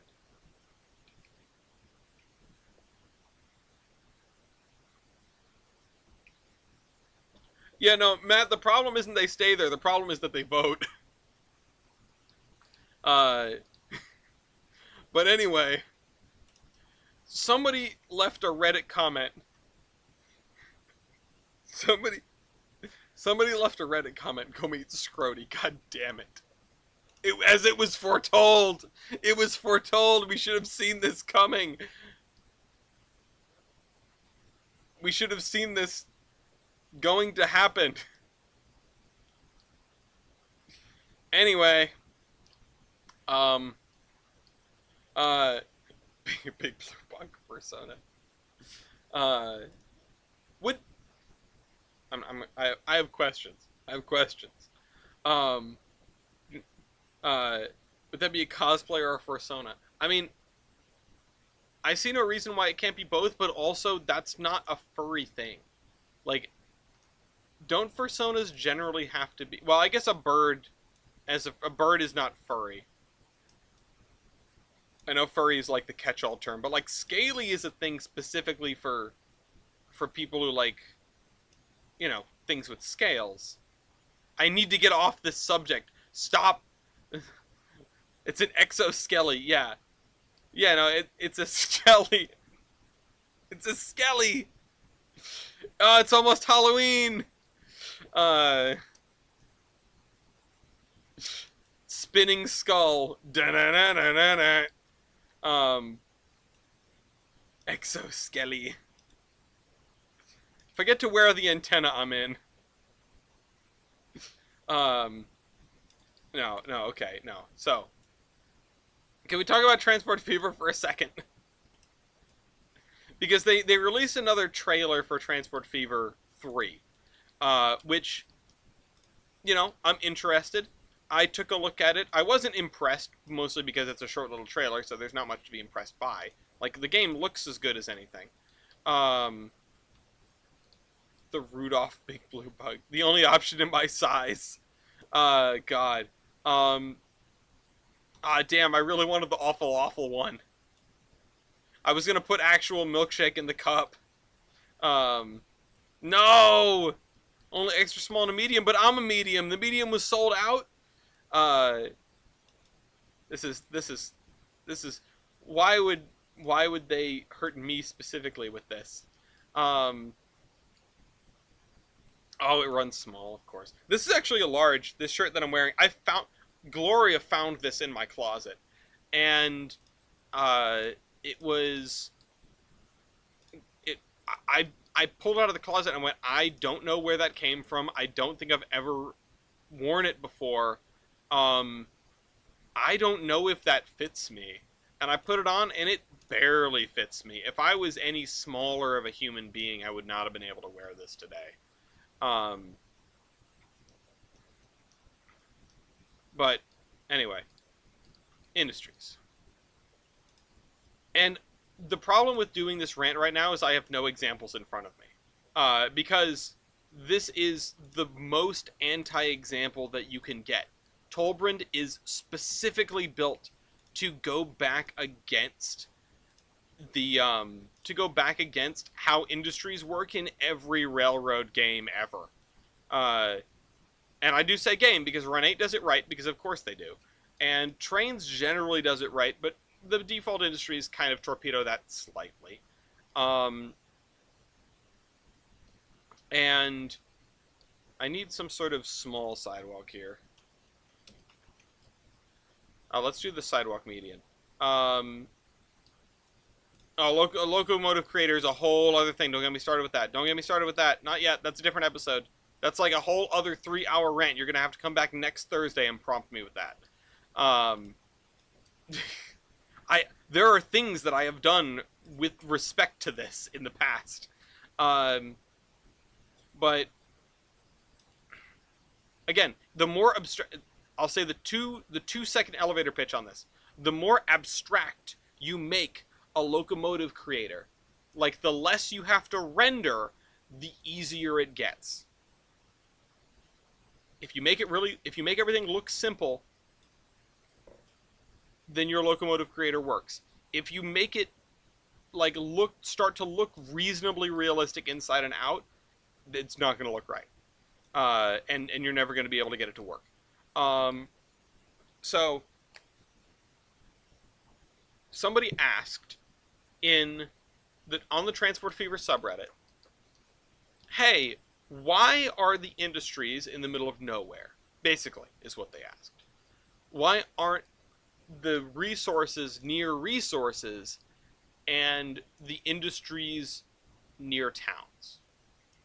And the short answer is because gameplay, right? Railroads Online does this. Transport Fever, the Train Fever series does this.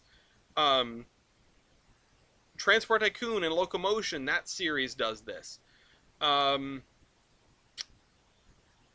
trying to think of other ones, but there aren't too many like storied franchises. There are some that don't do it. Notably, Railroad Tycoon doesn't do it because Railroad Tycoon is tailored maps.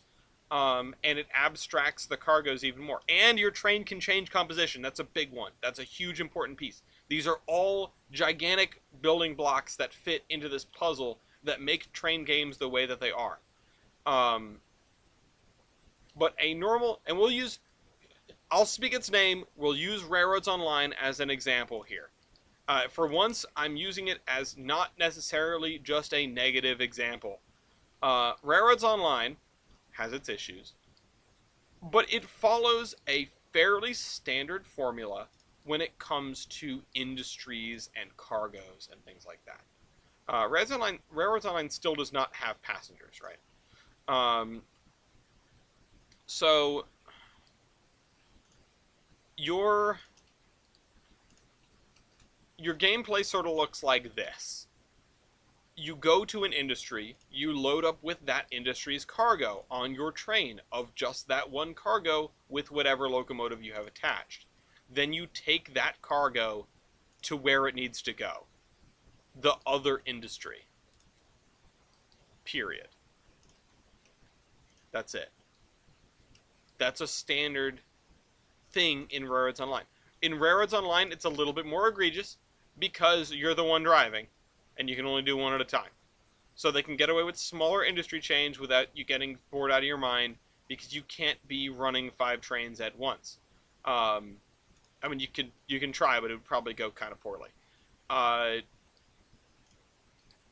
In Railroader, you can run a handful of trains at once, but Railroader has nothing to do with anything here because Railroader does the industries the right way. You know what? In fact, let's establish some things here. I need to find the right terms for these. I want to separate industries in train software, shall we say, transport software, into two categories: realistic industries and arcadey industries. Arcadey industries are Railroads Online style. There is an industry somewhere in the woods. It takes in commodity A and B and produces commodity B and C. It doesn't really matter where it is because the other industries are all also just sort of scattered in the woods in random and or inconvenient places to make gameplay happen. The same is true. These arcade industries show up in Railroads Online and Transport Fever. Most Railroad Tycoon games, Machinki also is another one, um, and that's just the way it is. The reason being, because you don't do terminal switching. Because you don't do terminal switching, and you don't have a huge variety of cargoes. That's the biggest thing, in my opinion, in my understanding, that makes things the way that they are. Also, I'm gonna have to not do it like that. People want to load up a cargo, go to a place, drop the thing off. Now, games that have realistic industries are games like, and I'm just gonna say games as a catch-all for right now. Run 8, Trainz when you build it that way. Uh, Railroad Tycoon, particularly Railroad Tycoon 3 is what I'm familiar with. Uh, and some other ones. And I can't. I should really pick an archetypal version. But Railroad Tycoon is a really weird one because it sort of does a hybrid. It doesn't do a hybrid per se, but it's a different kind of game than Railroads Online. It's much more of a tycoon game than a train building and driving game. You know, a shunting and train driving game. Derail Valley kind of does neither. It it honestly has more realistic industries than most of its counterparts, but you don't do terminal switching either. You just sort of bring the car to the yard and bring it to the unloader and call it a day. Um, you bring the train to the yard, rather. So this is more fractal than I had initially intended, but the point is there are two kinds of industries largely. There are the kind where they are all in cities, and where they are um, the kind where they're all in cities and they're all uh, like actual real industries that take in a couple of cars a day at most. And then there are the ones where the industries are off in the woods where they take in a zillion cars. They take in cars as fast as you can shove them in, like Wreck-It Ralph with a stack of pancakes. Like the there are the games that just do that, and that's most of them. That's most of them. That's most tycoon games because unless you're boots on the ground, like Railroads Online and Railroader, unless you're boots on the ground, you're not doing terminal switching. You know, that's not a thing that's happening. You're not. The developers are not coding the AI to figure out what cars need to go where and shunt those cars into those locations. I think we are at a level where that could be figured out now, but it's hard, so no one has done it yet. At least not in like a major piece of software. So, where was I even going with this? I had a whole rant in my head, and I got sidetracked with caveats and edge cases. But like, that's what's holding it back. It's, does your game have industry switching or switching at all, right? Because Transport Fever, Rare Tycoon, the thing they have in common is you don't do switching. Rare Tycoon is a little different, but Transport Fever, OpenTTD, and Locomotion. I think Sid Meier's Railroads too. It's been a while since I've played that game. I should try to dig it up and give it another shot. because I remember it being different and not in a bad way. Uh, and these are games where you make the consist, you make it a pizza, and it stays that way. It stays that way until you change it. That's a big difference. That's a big difference to reality.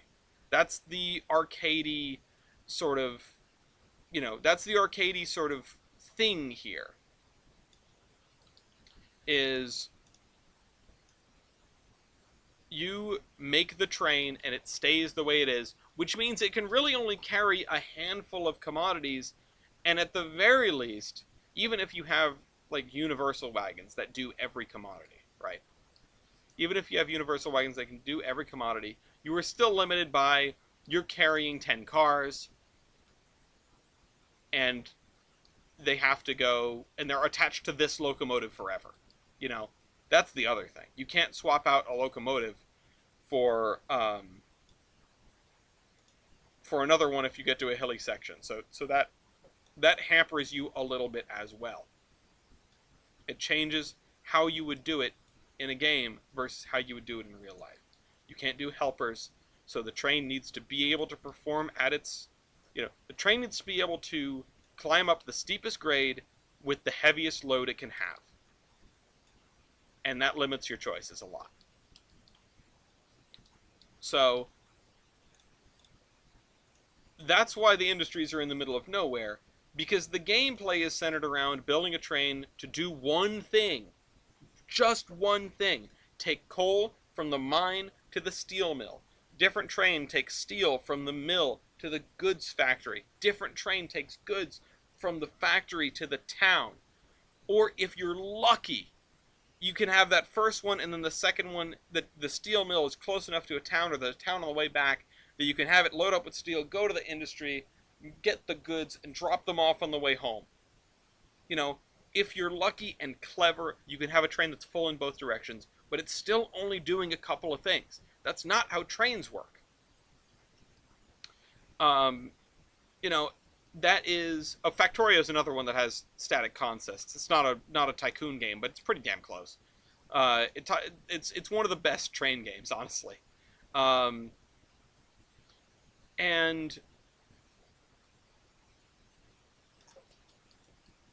that's not, because that's not how trains work, you run into these interesting conundrums, sort of, where you have people wondering, like, why are the industries out in the woods?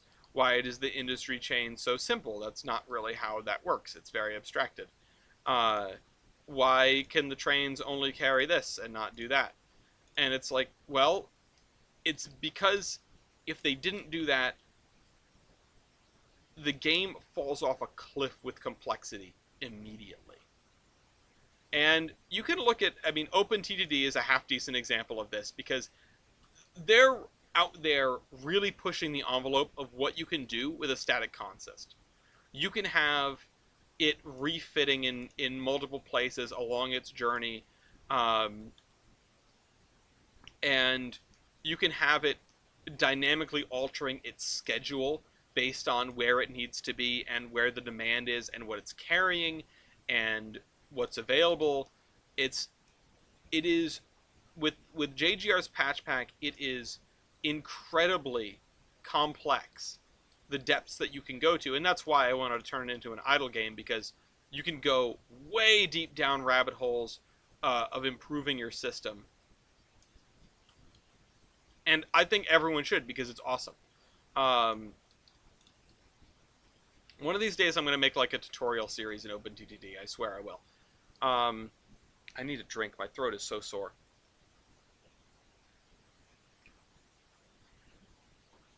So, yeah, once you start doing realistic things with the industries, you start needing to do realistic things with logistics. And that can not only be difficult and complicated for a player, but it can also be difficult to program. For those of you that have been around long enough, you probably remember my attempts to program this map, which I've largely given up on because Living Railroad acts like it's going to be able to do it for me. Goodbye, Solaris. Um, I think that's what that means. I'll CBL. Um, the B is nowhere near the Y. I don't know what that means. Thanks for joining the stream. Come back anytime.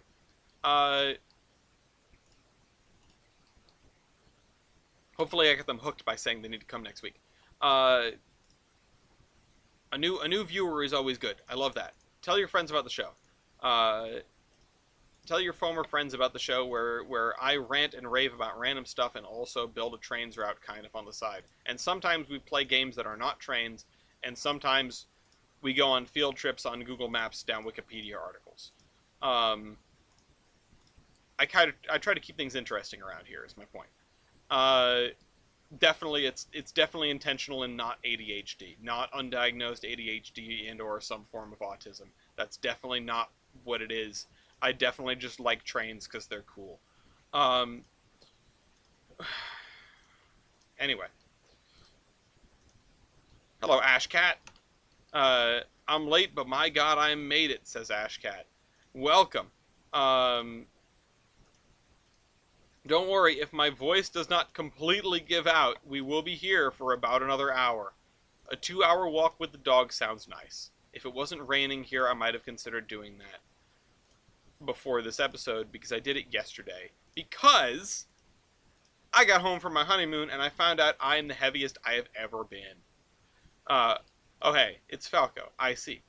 I can never remember who's who with the different usernames. So, you know, I need to cut back on all the snacking, which doesn't help because, well, in some, like, part of it is the fact that I still have snacks left over from the trip to Maine before the wedding, and there's more in the bag over there. So I'm just, like, surrounded by snacks at all times. But the other thing is I stopped intermittent fasting, and now I really need to get back to it. But I need to do something else. I need to fight this more aggressively. I need to, like, actually get my butt out of this chair and go outside and do things. The easiest thing to do for me would be to take the dog for a walk. And you know what? I think I will. At some point. Not tonight. It's raining. Honeymoons are like cruises. You don't go on them to lose weight. That's very true. I cannot agree with you more. I definitely did not go on my honeymoon to lose weight. I was just a little disheartened with the days of the vigorous days of walking around New York City that I gained 5 pounds. And I don't think that's a rounding error because I made sure that that there was nothing additional weighing me down, you might say, when I took my measurement. It's not a coincidence that the scale is next to the toilet. So, okay, we need some shops over here, I think. We need like a row of storefronts. We need ones with not a broken backside. I think these should go over here. Yeah, there we go.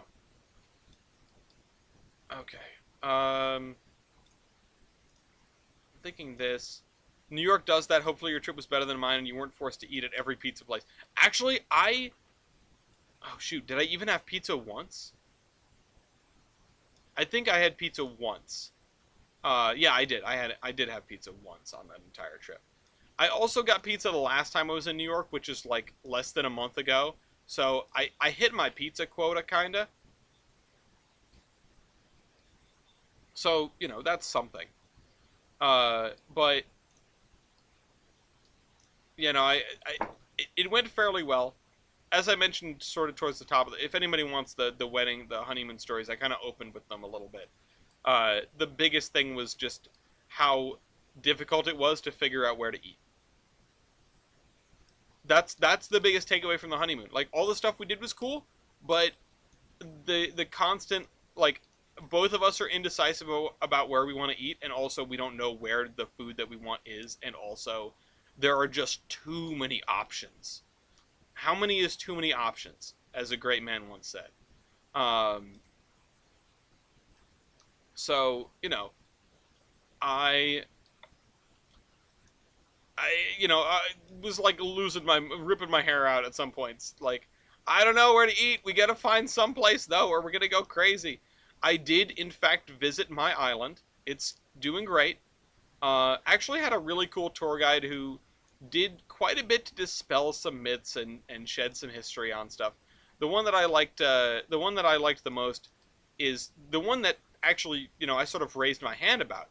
He goes, how many people here have an older relative that passed through Ellis Island, and there's the story that their name got changed? And I was like, oh, me. Like my, I mean, both sides of my family are very Italian. There's a DiBiaseos on my mother's side and the Temelios on my father's side, and they the DiBiaseos in particular. When we went looking for familial connections in Italy, uh, DiBiaseo can be spelled so many ways. You know, the the two words or one word, the DI instead of the DE, the DiBiaso with the dropping of the penultimate vowel. De Blasio is a corruption of DiBiaseo, or perhaps the other way around. Um, and it's like there's so many ways this could have gone, and it's like, yeah, the people at Ellis Island got our name wrong, maybe. And so there are wings of the potential family with very similar but not quite the same last name, and it makes it tough to figure it out. Um, and for a long time, I did what everybody does, which is it just sort of went, yeah, well, Ellis Island processed 11 gazillion people a day. I think it was like 2,000 people a day, maybe more. Still a crazy number of people. Um, and well, let's see. You could probably do the math on that. You could check the numbers for immigration, like the single highest year through Ellis Island. You could probably look that up, and then you could do the math and see how many people it processed on average per day, um, which has got to be an absolutely absurd number. But anyway, um, the point is, did the people at Ellis Island force the name to be more American? The answer is generally no. Um, the people who worked at Ellis Island, as a baseline, needed to know 4 European languages. And I assume English is one of them. But if not, that's basically 5, right? So you had to be fairly educated to work there. There wasn't a lot of, it was, and also things were pretty tightly controlled. Before Ellis Island, immigration was controlled by the states, um, and there was like rampant corruption and thievery, and like an entire industry built around exploiting the immigrants who would just kind of get dumped on the dockside in Manhattan. Um, and then the federal government stepped in and was like, no, we need to do better than this.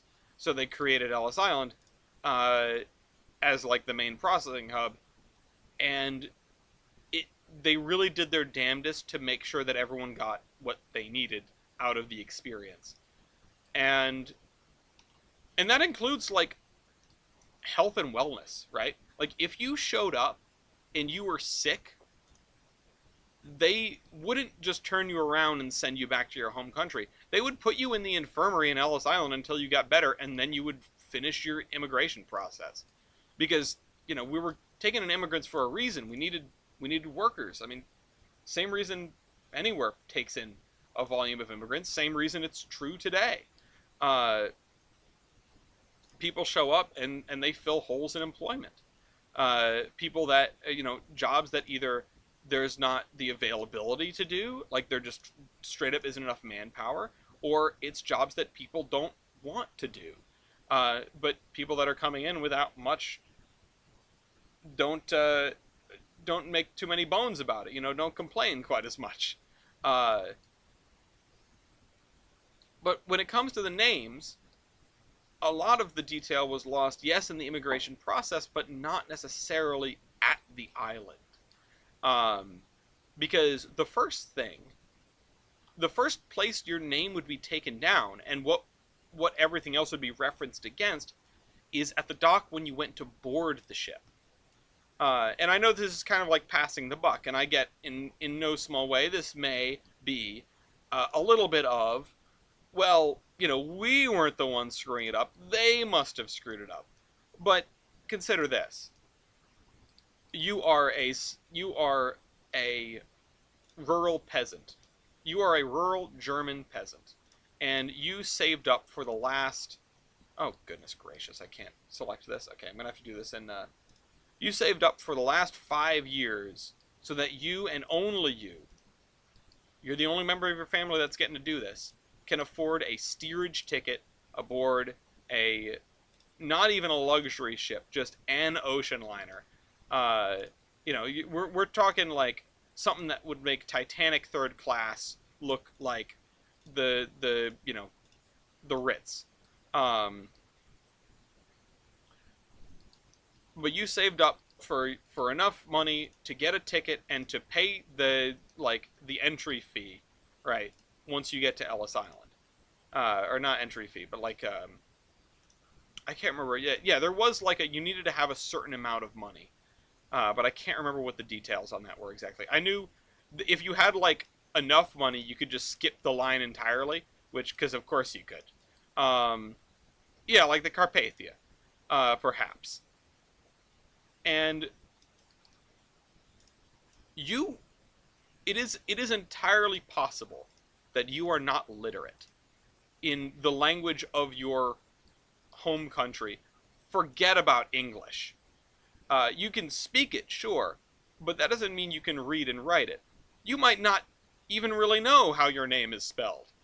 Uh, you get up to, you get up to the dock, and they go to check you in, and the 17-year-old kid who's working for, you know, Hamburg America Lines, is like, "What's your name?"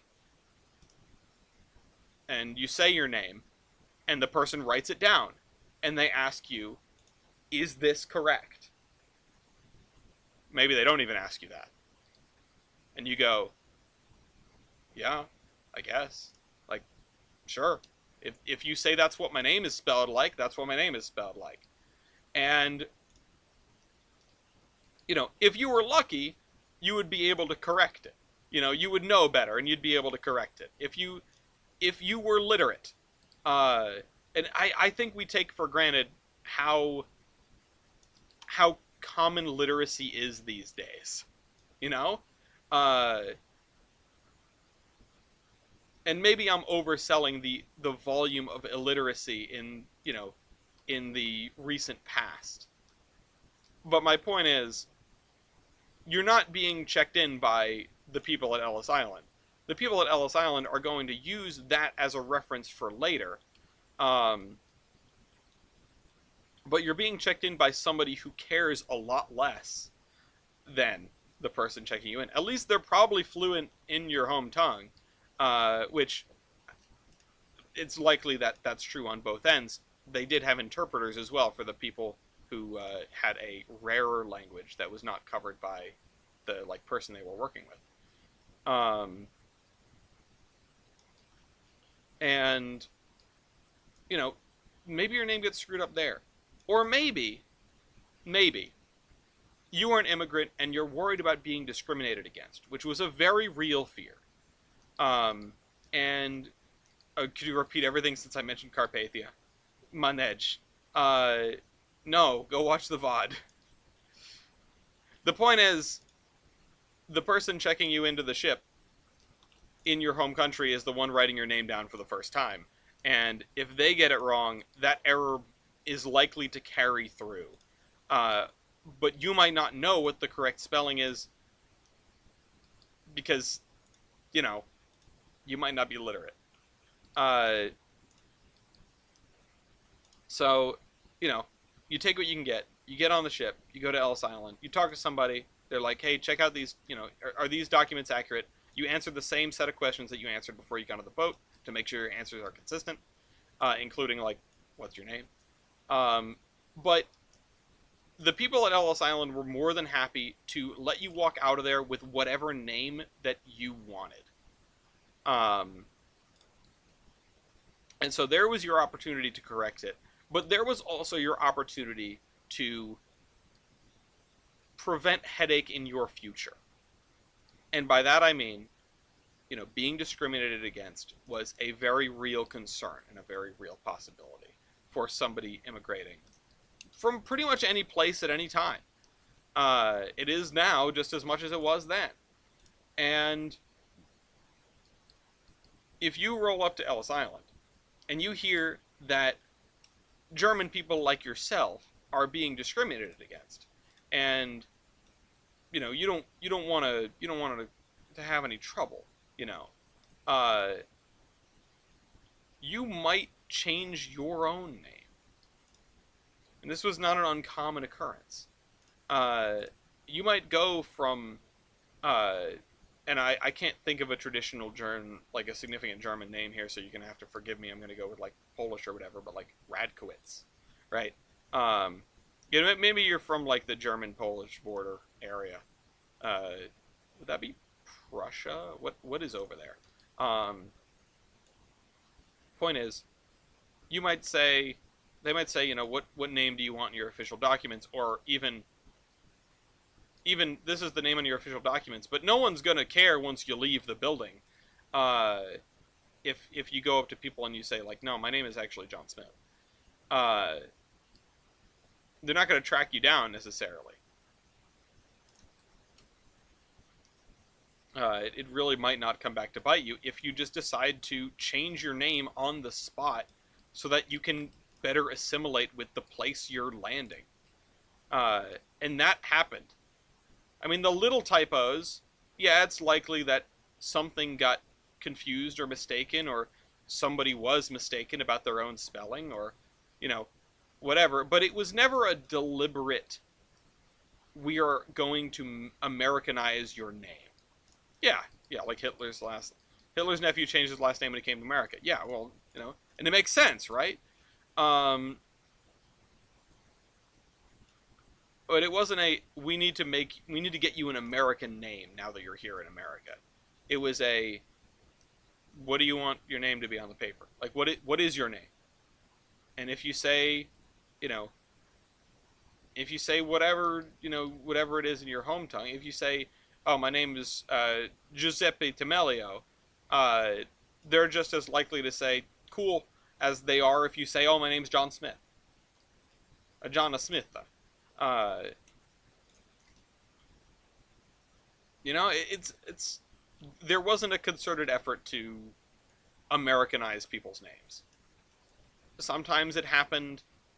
Sometimes it was intentional. Or when it was intentional, it was virtually exclusively intentional on the part of the people who were coming to America, and not the people who were receiving those people, because they weren't paid to care about that.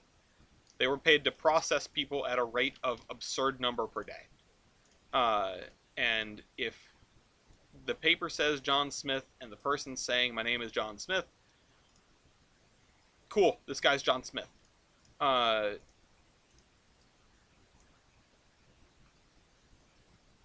and the other thing is a degree of transliteration. Um, Again, not intentional, but I have little doubt that there would have been cases where you're coming from a place with a certain mother tongue, if you will, that is decidedly not English, and therefore does not have the same range of characters, or rather English does not have the same range of characters as this as the language that you're translating out of. And so then you end up Americanizing because you're putting it in English.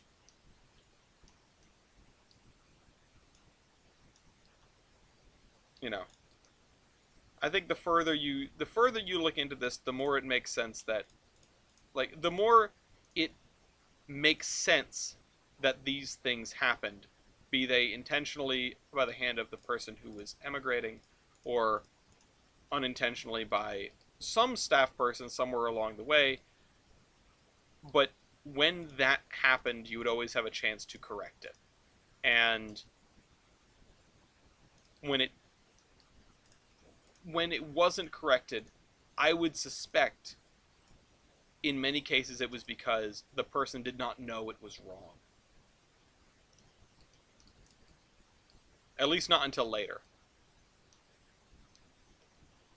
Okay. What are we going to do with this? I threw down some row houses. Um, no, you still have first place. I thought Dean had first place.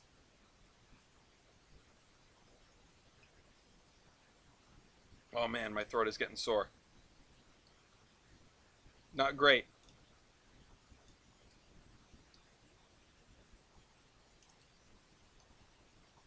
I really wish I could turn this sideways.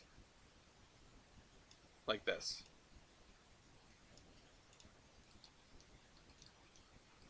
I mean, I guess I can. It's not the most egregious thing in the world. I just might need another couple of buildings to fill in over here.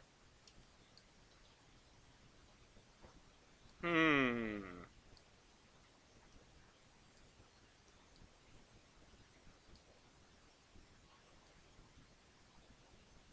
Okay, let's see. I need like a Victorian house to fit over here. How about you? You look nice. Oh, let's go back to Surveyor Classic. Y'all ever look into the legend behind Ghost Riders in the Sky? I do not know what that is, so I have not.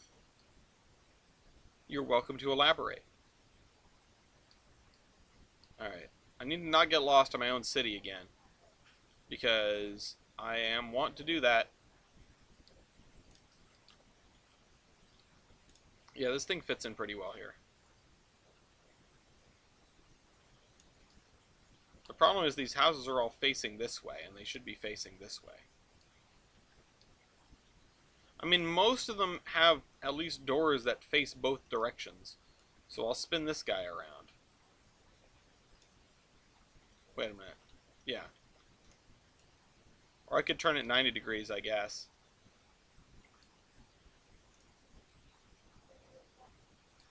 What about you? We'll put you in here. You're... Oh, no, it's this one. I remember you. No! Oh, this thing's... The center point is way off center. How many baseboards wide is the average section on Tolbrand? The thing I aim for is... Oh, shoot. Where'd it go? The thing I aim for is wherever the track is +1. So the minimum is 3, and the maximum is significantly higher than that. So if we look at if we zoom out, I can't use the minimap anymore. Like this is all 3 wide. Then it goes to 4 wide through here, 4 or 5 wide through here, 3 to 4 wide through a bunch of this. 4 wide through here because of the way the terrain is. And then same thing through here because of the way the terrain is. Well, also we have two tracks together. So in a lot of places it gets down to 3 wide, like here. Here is 4. And then here is all 3 because this is just a straight shot. And it's good enough because there's no, you can still see the edge of the map, but there's enough map on either side. Excuse me, that it's not an issue. I could do better on this section, I think, particularly over here. I don't like being able to see the edge there, so I might end up having to add some other tiles to fill in that gap in the future. But that is a future me problem.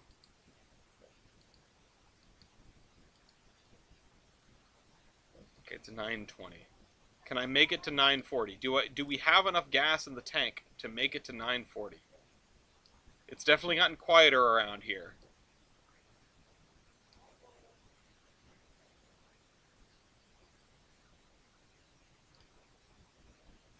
I may not have enough gas in the tank to make it to 10 o'clock. Um, I've been using that many splines on my map. I just got jump scared. Yeah, no, I'm kind of a spline fiend.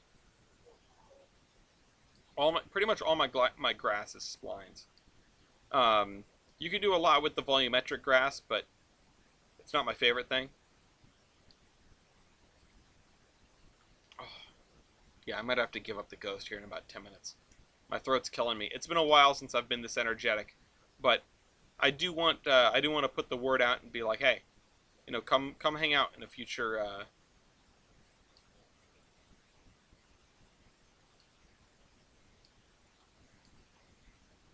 Come hang out next week. This has been great.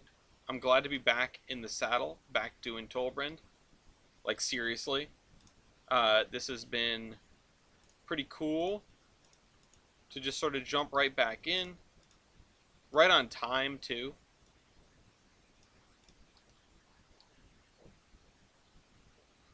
Oh, my throat. Yeah, my throat's all messed up. Ah, man, of course. My body is failing me.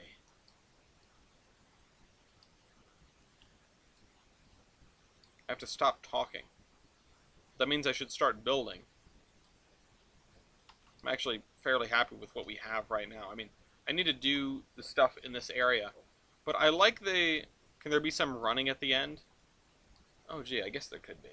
Let's do that for a minute. I'm going to save. There's been an update, and I don't know what... Oh, man, I hope I don't end up 55 minutes late. That would be sad. I'm going to try not to be. Oh. Yeah. Now this is... Today has been a real chatty kind of day for me. Going out and like hanging out with my coworkers and stuff.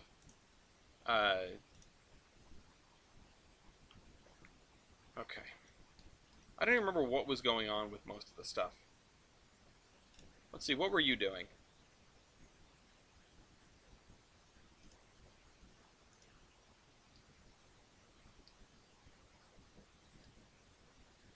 Oh, you are, oh, lag, hello.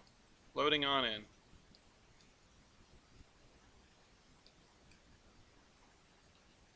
Where are you trying to get, buddy?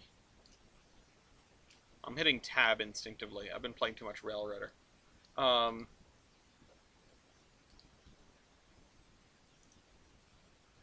there anything in here, or are these all empty? I remember I was experiencing problems with them loading logs over here.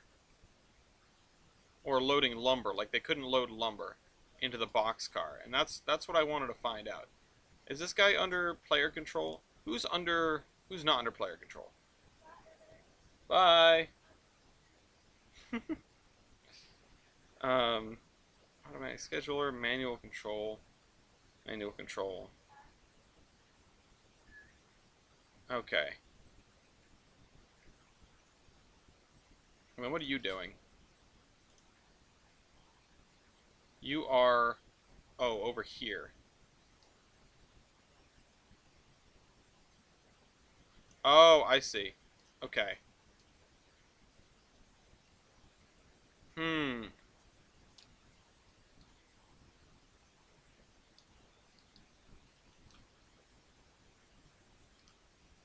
Oh, yeah, my hand position is all over the place, because, like... I'm so not used to this. Okay, these guys can stay here, or should I take them with me? Maybe I should take these cars with me. But I can't just give a waypoint. I have to say something like couple at track mark GE Olive Branch Forestry Goods. You should be able to go and grab those cars. At least you should attempt to.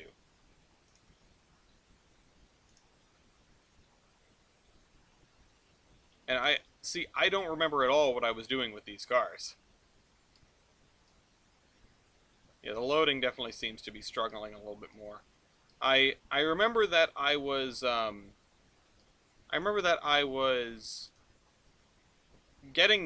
brought these cars in for a reason. So I need a way to see where track marks are without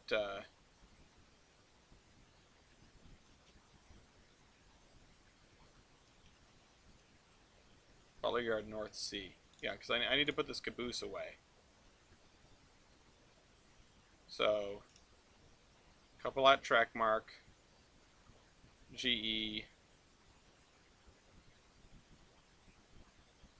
I don't need to focus on doing everything. I can just do what I want. Butler Yard North C. That's going to be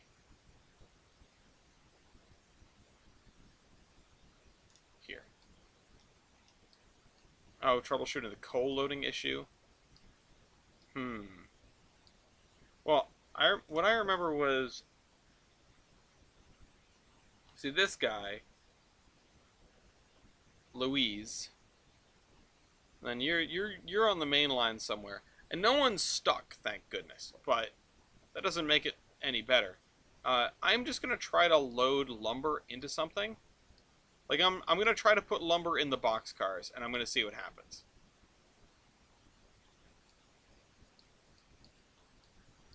I'm gonna park this caboose, and then at least that's working. Come on, go couple, damn you.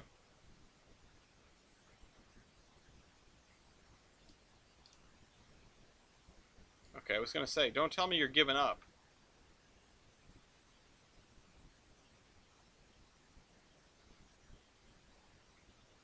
That's the problem with this. Are you making consist? There's a caboose on the end. This consist just terminated here. Bruh.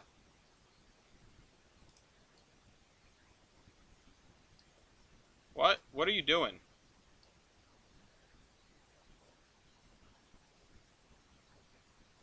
What? Hold on. Hey, you coupled. You can stop now. Where are you going?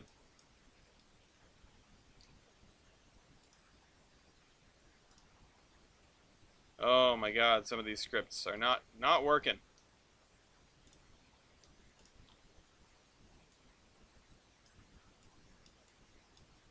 Put these guys back on the track. Couple you to them.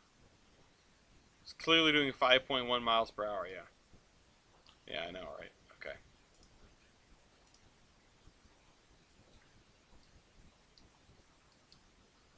Okay.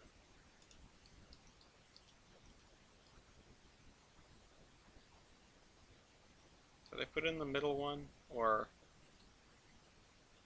No, these guys don't have a middle thing. You found my car at your house in Google Maps. That's kind of funny. I'll take a look in VC text in a little bit. Which way are you going? Wrong way. Go that way.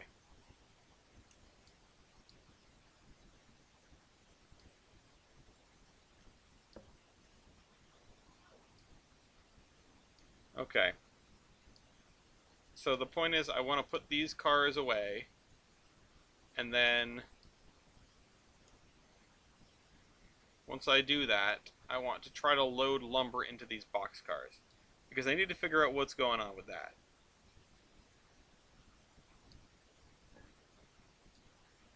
Okay, here, there. Yeah, okay, we're fine with that.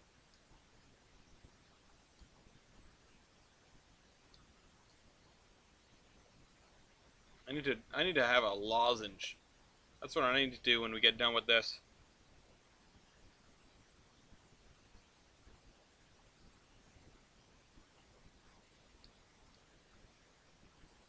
Maybe the future really is just locomotives running around grabbing singular cars.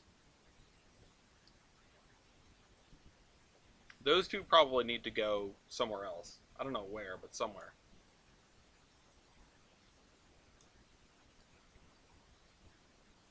Come on, back it up.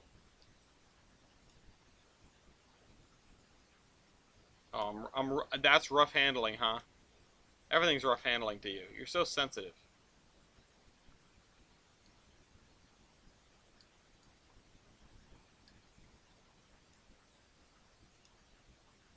I think I need to build my car emptier outer for the wheat here, because I don't know if I have any place that actually consumes wheat.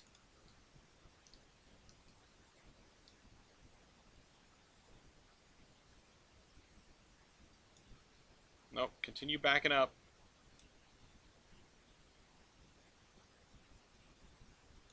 There we go. Railroader would call it a time bonus. You should put Olomana uh, with the British cars in Railroader. That would. There you go. There's a combination.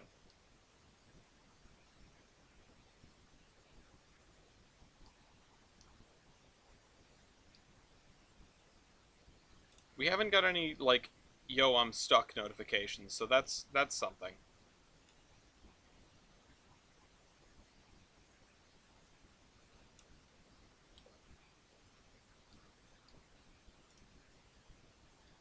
They really need to standardize controls across train games, though.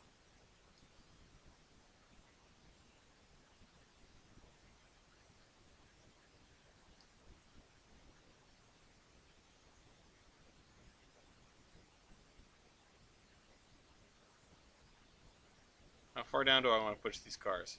I think I want to put them in the middle. This is close enough.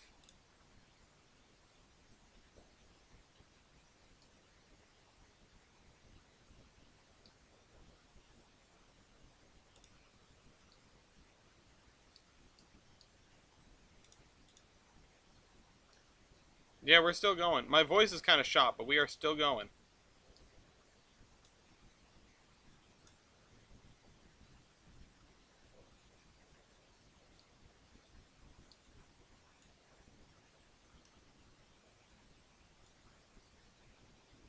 Maybe I'll treat this like a model railroad, and instead of trying to do everything, I'll just try to do the one thing that I want to do. And I'll just let the AI scheduler do whatever the hell it wants with everything else.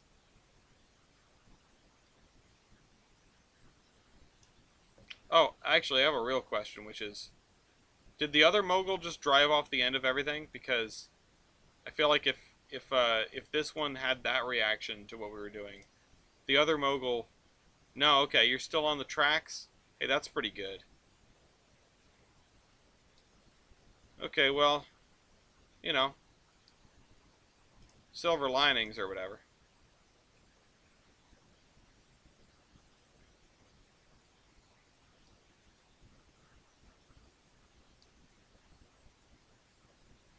Do I throw the yard lead back? Yeah, why not?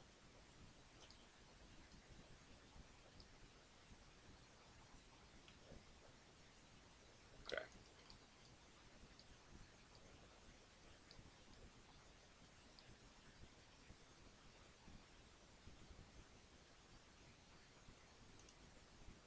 Is that far enough away? Yes, it is. Okay, so we're going to need to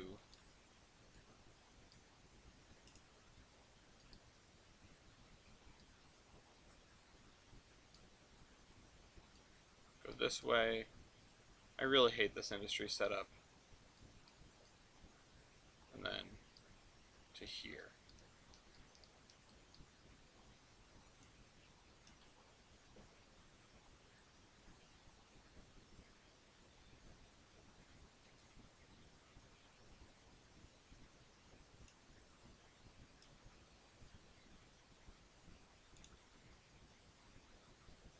Cooper Lumber and Island Milling Company. Where is Cooper Lumber? Mason Valley? Okay. This is also Mason Valley. Oh, that's interesting. They're both going to Mason Valley.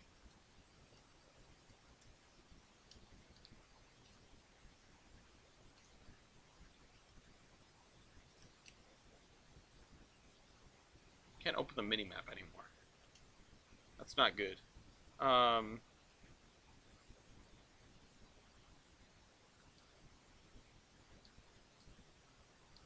wait, can I open it like through here? No. Really could use a mini-map these days.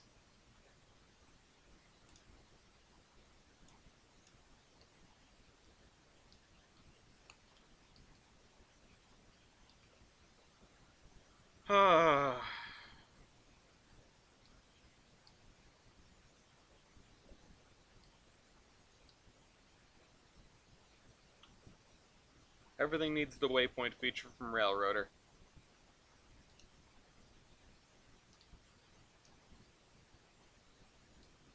I think I tried to line it up with the signs.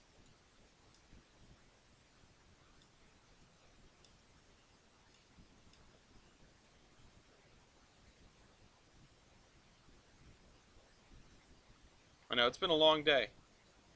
Winding down now.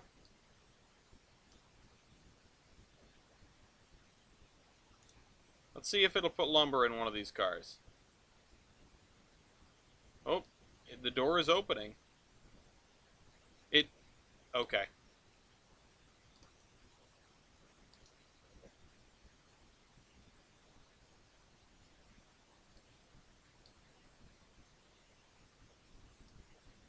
I don't like that.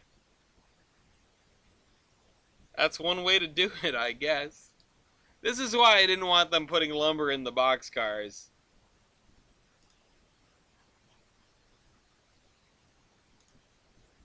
Wait, how did you fit 16? None of this has a max load of 16. General Goods does. Why is it...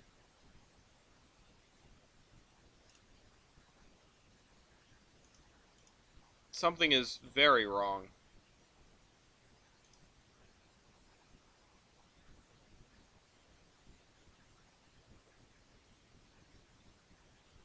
Every game needs proximity chat. Doesn't matter the genre.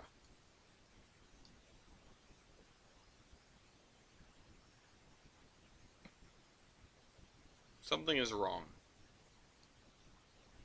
How did I put 16 wood in here?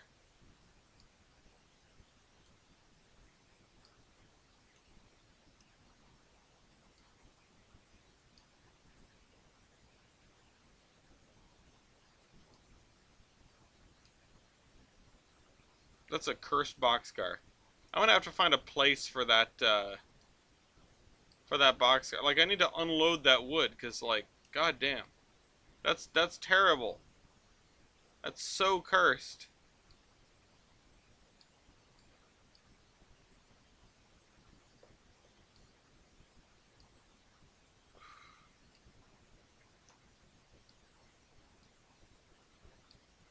Yeah, this is... You see these people driving out of Home Depot like this. They've got like a doily hung from the end of the thing. Sticking out their passenger side window and the trunk.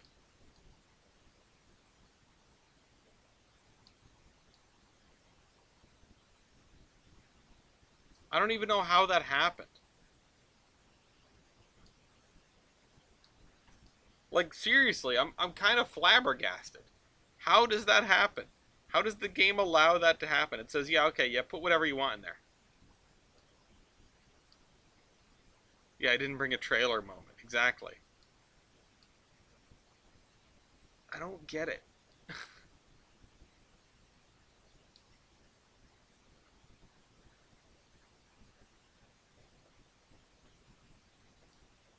I need to figure out something to do with this lumber, because, like... I can put it here, I guess.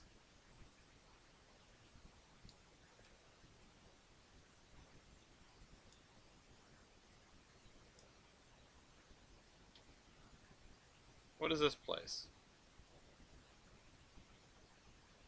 Craig's X Wood Treatment. Right.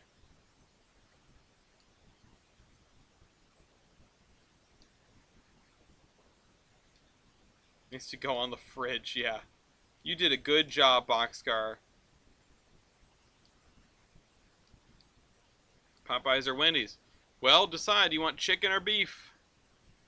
Hello, Brother Morton. I'm your long-lost brother, Morton. Okay. That's cool. Did your name get changed at Ellis Island? Please let me back into your life.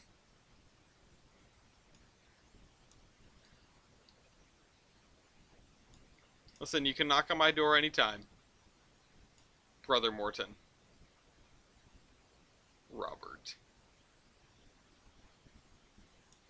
Come on.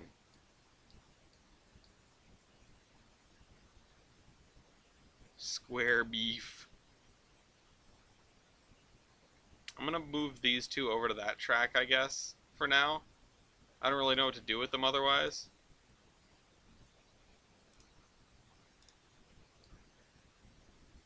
But I'll get them out of the way. Using my wood.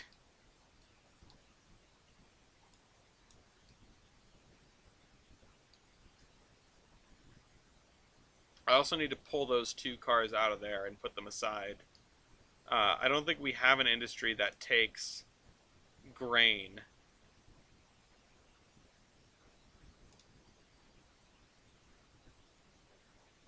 Um, no, we don't. We only have producer industries for grain right now. We will definitely fix that someday. We will absolutely have that. But not right now. That's probably going to be a Bellington thing, so maybe I should set those things aside for Bellington.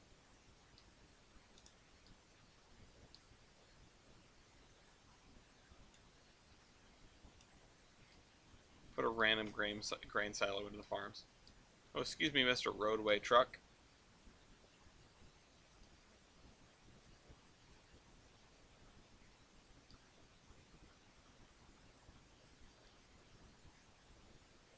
I need to get the wood out of the car.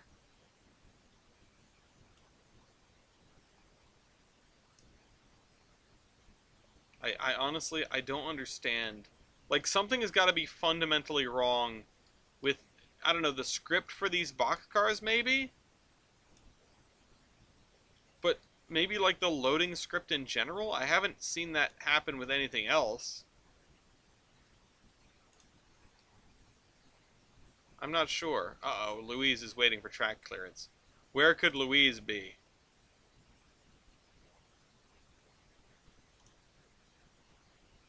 Where are you, and what is your problem?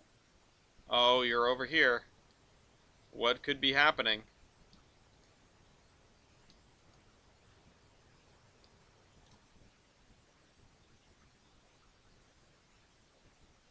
Okay, well, where are you? I don't know where you're trying to go, bro.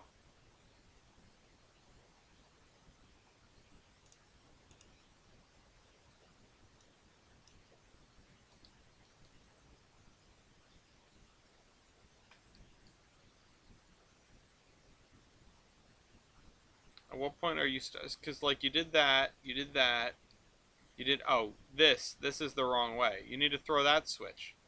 But you can't because it's so far over there. Oh! Oh, you did it for a second. You almost had it.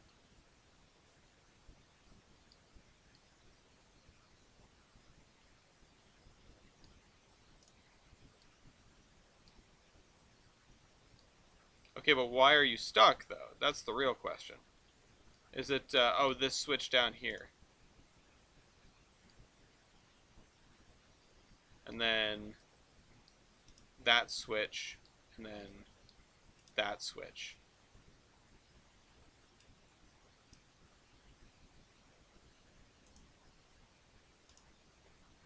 Okay. Maybe my goal is just to continue massaging the world into submission here.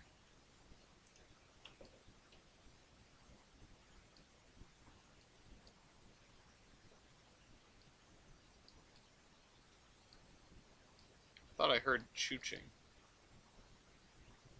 Oh, stop. Uncouple, back up. Nahum? Nahum? Nahum? Nahum? How do you pronounce that?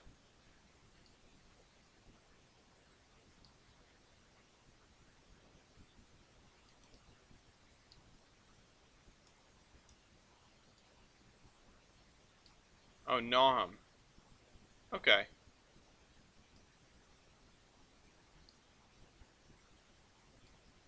This isn't wood, actually. This is Popeye's chicken. Right. Stop.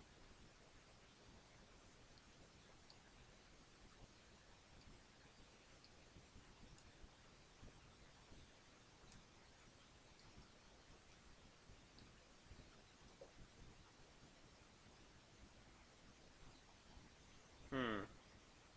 Yeah, I want to put this boxcar with the other cars of lumber so that at some point I can use it.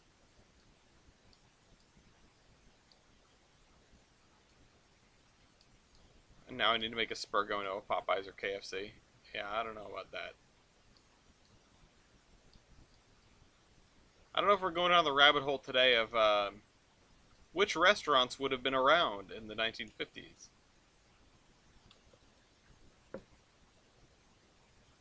I learned that Popeyes was not originally called Popeyes. It was called something else, and it was not very popular.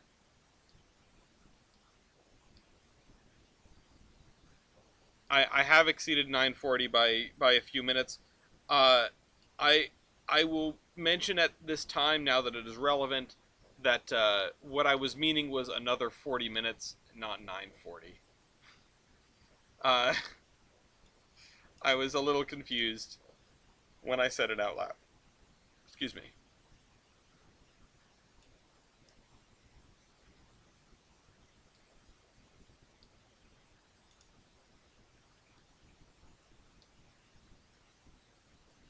I think I'm just going to stop the train here. Chick-fil-A went by a different name in the 50s. What name did it go by?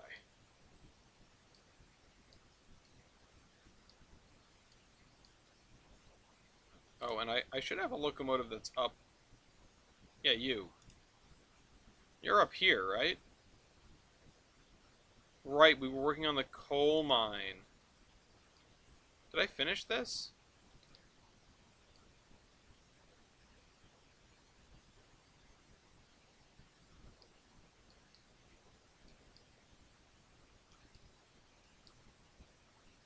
Yeah, I did finish it. Okay.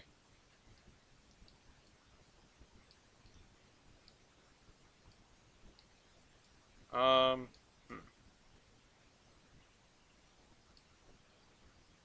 This train has kind of been exploded. I wanted to get these. Wanted to bring these cars down. Oh, that's what we can use the lumber for. We can bring it up here.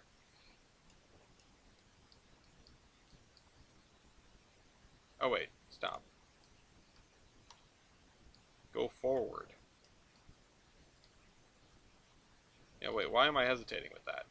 Put this together, then run around, grab these two boxcars and this hopper, and go back down the hill. Wait, did I use this hopper? Yeah, this hopper's empty.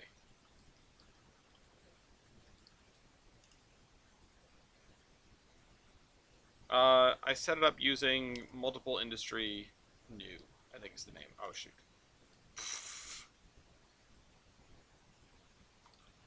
Well, thankfully nothing was browned. I like how that didn't derail, but the other thing did. That's why derailment physics are on low. Or are off, or whatever.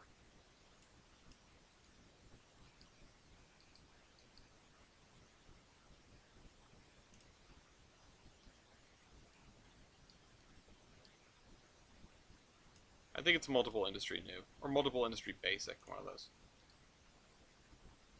Okay. Let's, grab this. Back it up.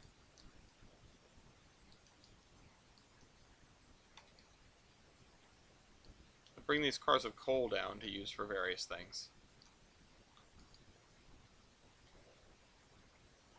Yeah, no, I'm okay with my subscription to derailments expiring. Yeah. Are you happy now? I whistled. I'll try to remember to do a crossing sequence when I come back across that.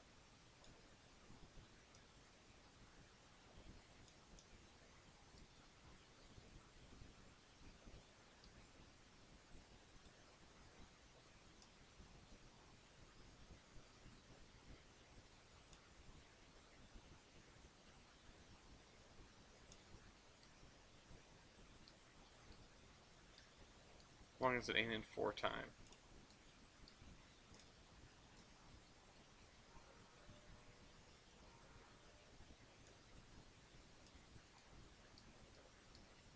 Okay.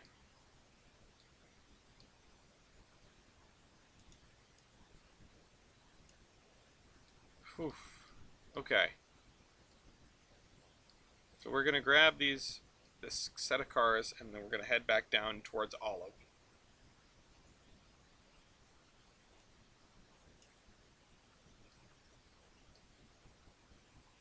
And I wonder what the AI is doing. Oh, you're stuck again. You're also stuck again.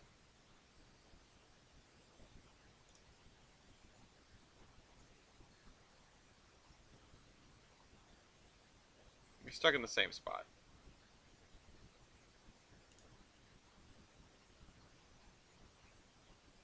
Stop for a red signal?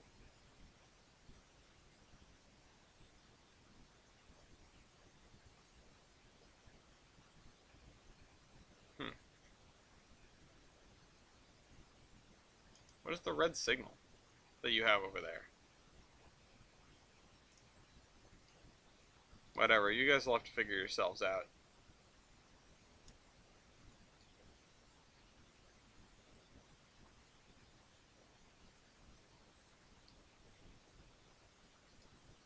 Can industries be on inclines?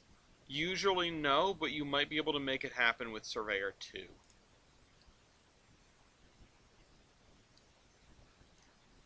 Oh, whoops. Hold on, I wanted to grab these other 2 boxcars. Take them down with me.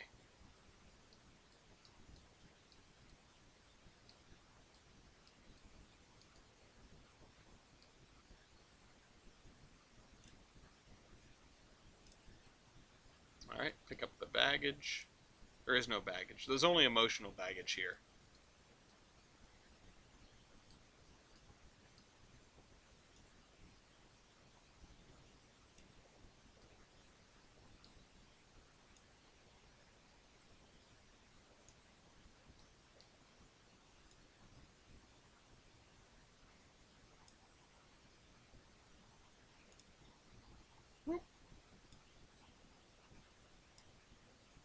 Well, yeah, in real life you can have a sloped industry track.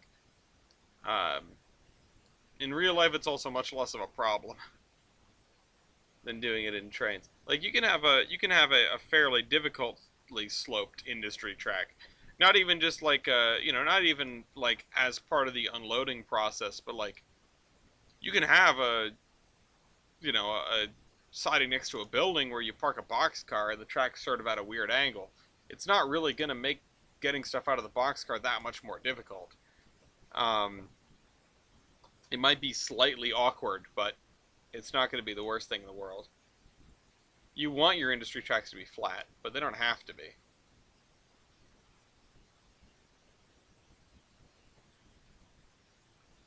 And then you've also got you could have situations where, well, you could have situations where they're on a curve, which is another thing that the multiple industry does not let you do.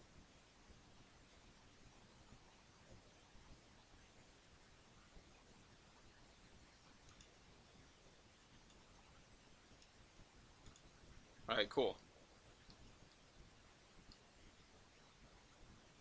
Okay, so this train is ready to go downhill. I think I'm going to give it a path to, I'm going to say go via Bristol Curve.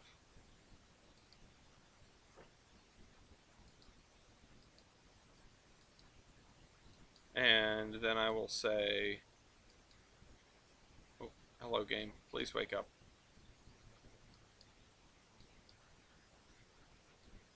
Let's see, what can I do with you? Oh, I can bring you into the same track that I brought the other one into.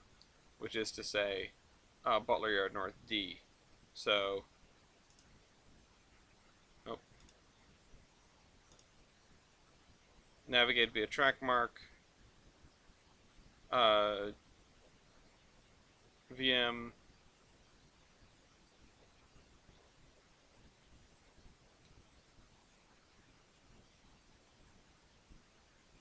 my turntable siding.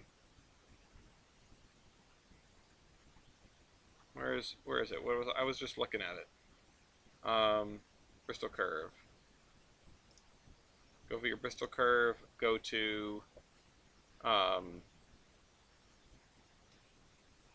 GEOB.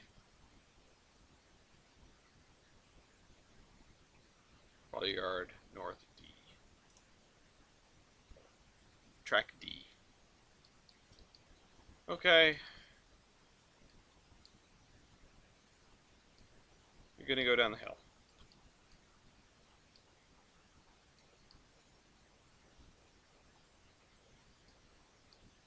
And we have this guy over here that I'm not sure what to do with, but I'm definitely gonna do something with. The coal loader needs to be updated as well. This industry is not what I need it to be. Let's just check on our other two AI. Have they figured anything out yet? Oh, you're moving. Oh, you've given up. You're going somewhere else. What do you have? You have a boxcar with 2 wood in it. Wait. How did that happen? I think I did that manually. What are you doing? What is your problem? Oh, there's a train in the way. No way. There's a train in the way.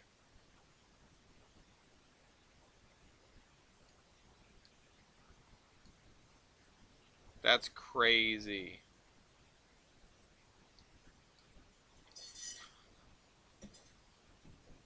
You're just gonna stand here and wait for it. I mean, I don't know what you expect to happen.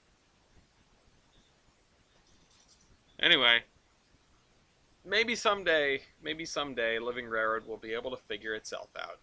Until then, we'll just keep building. Let's jump back to Surveyor Classic. I will see you next week.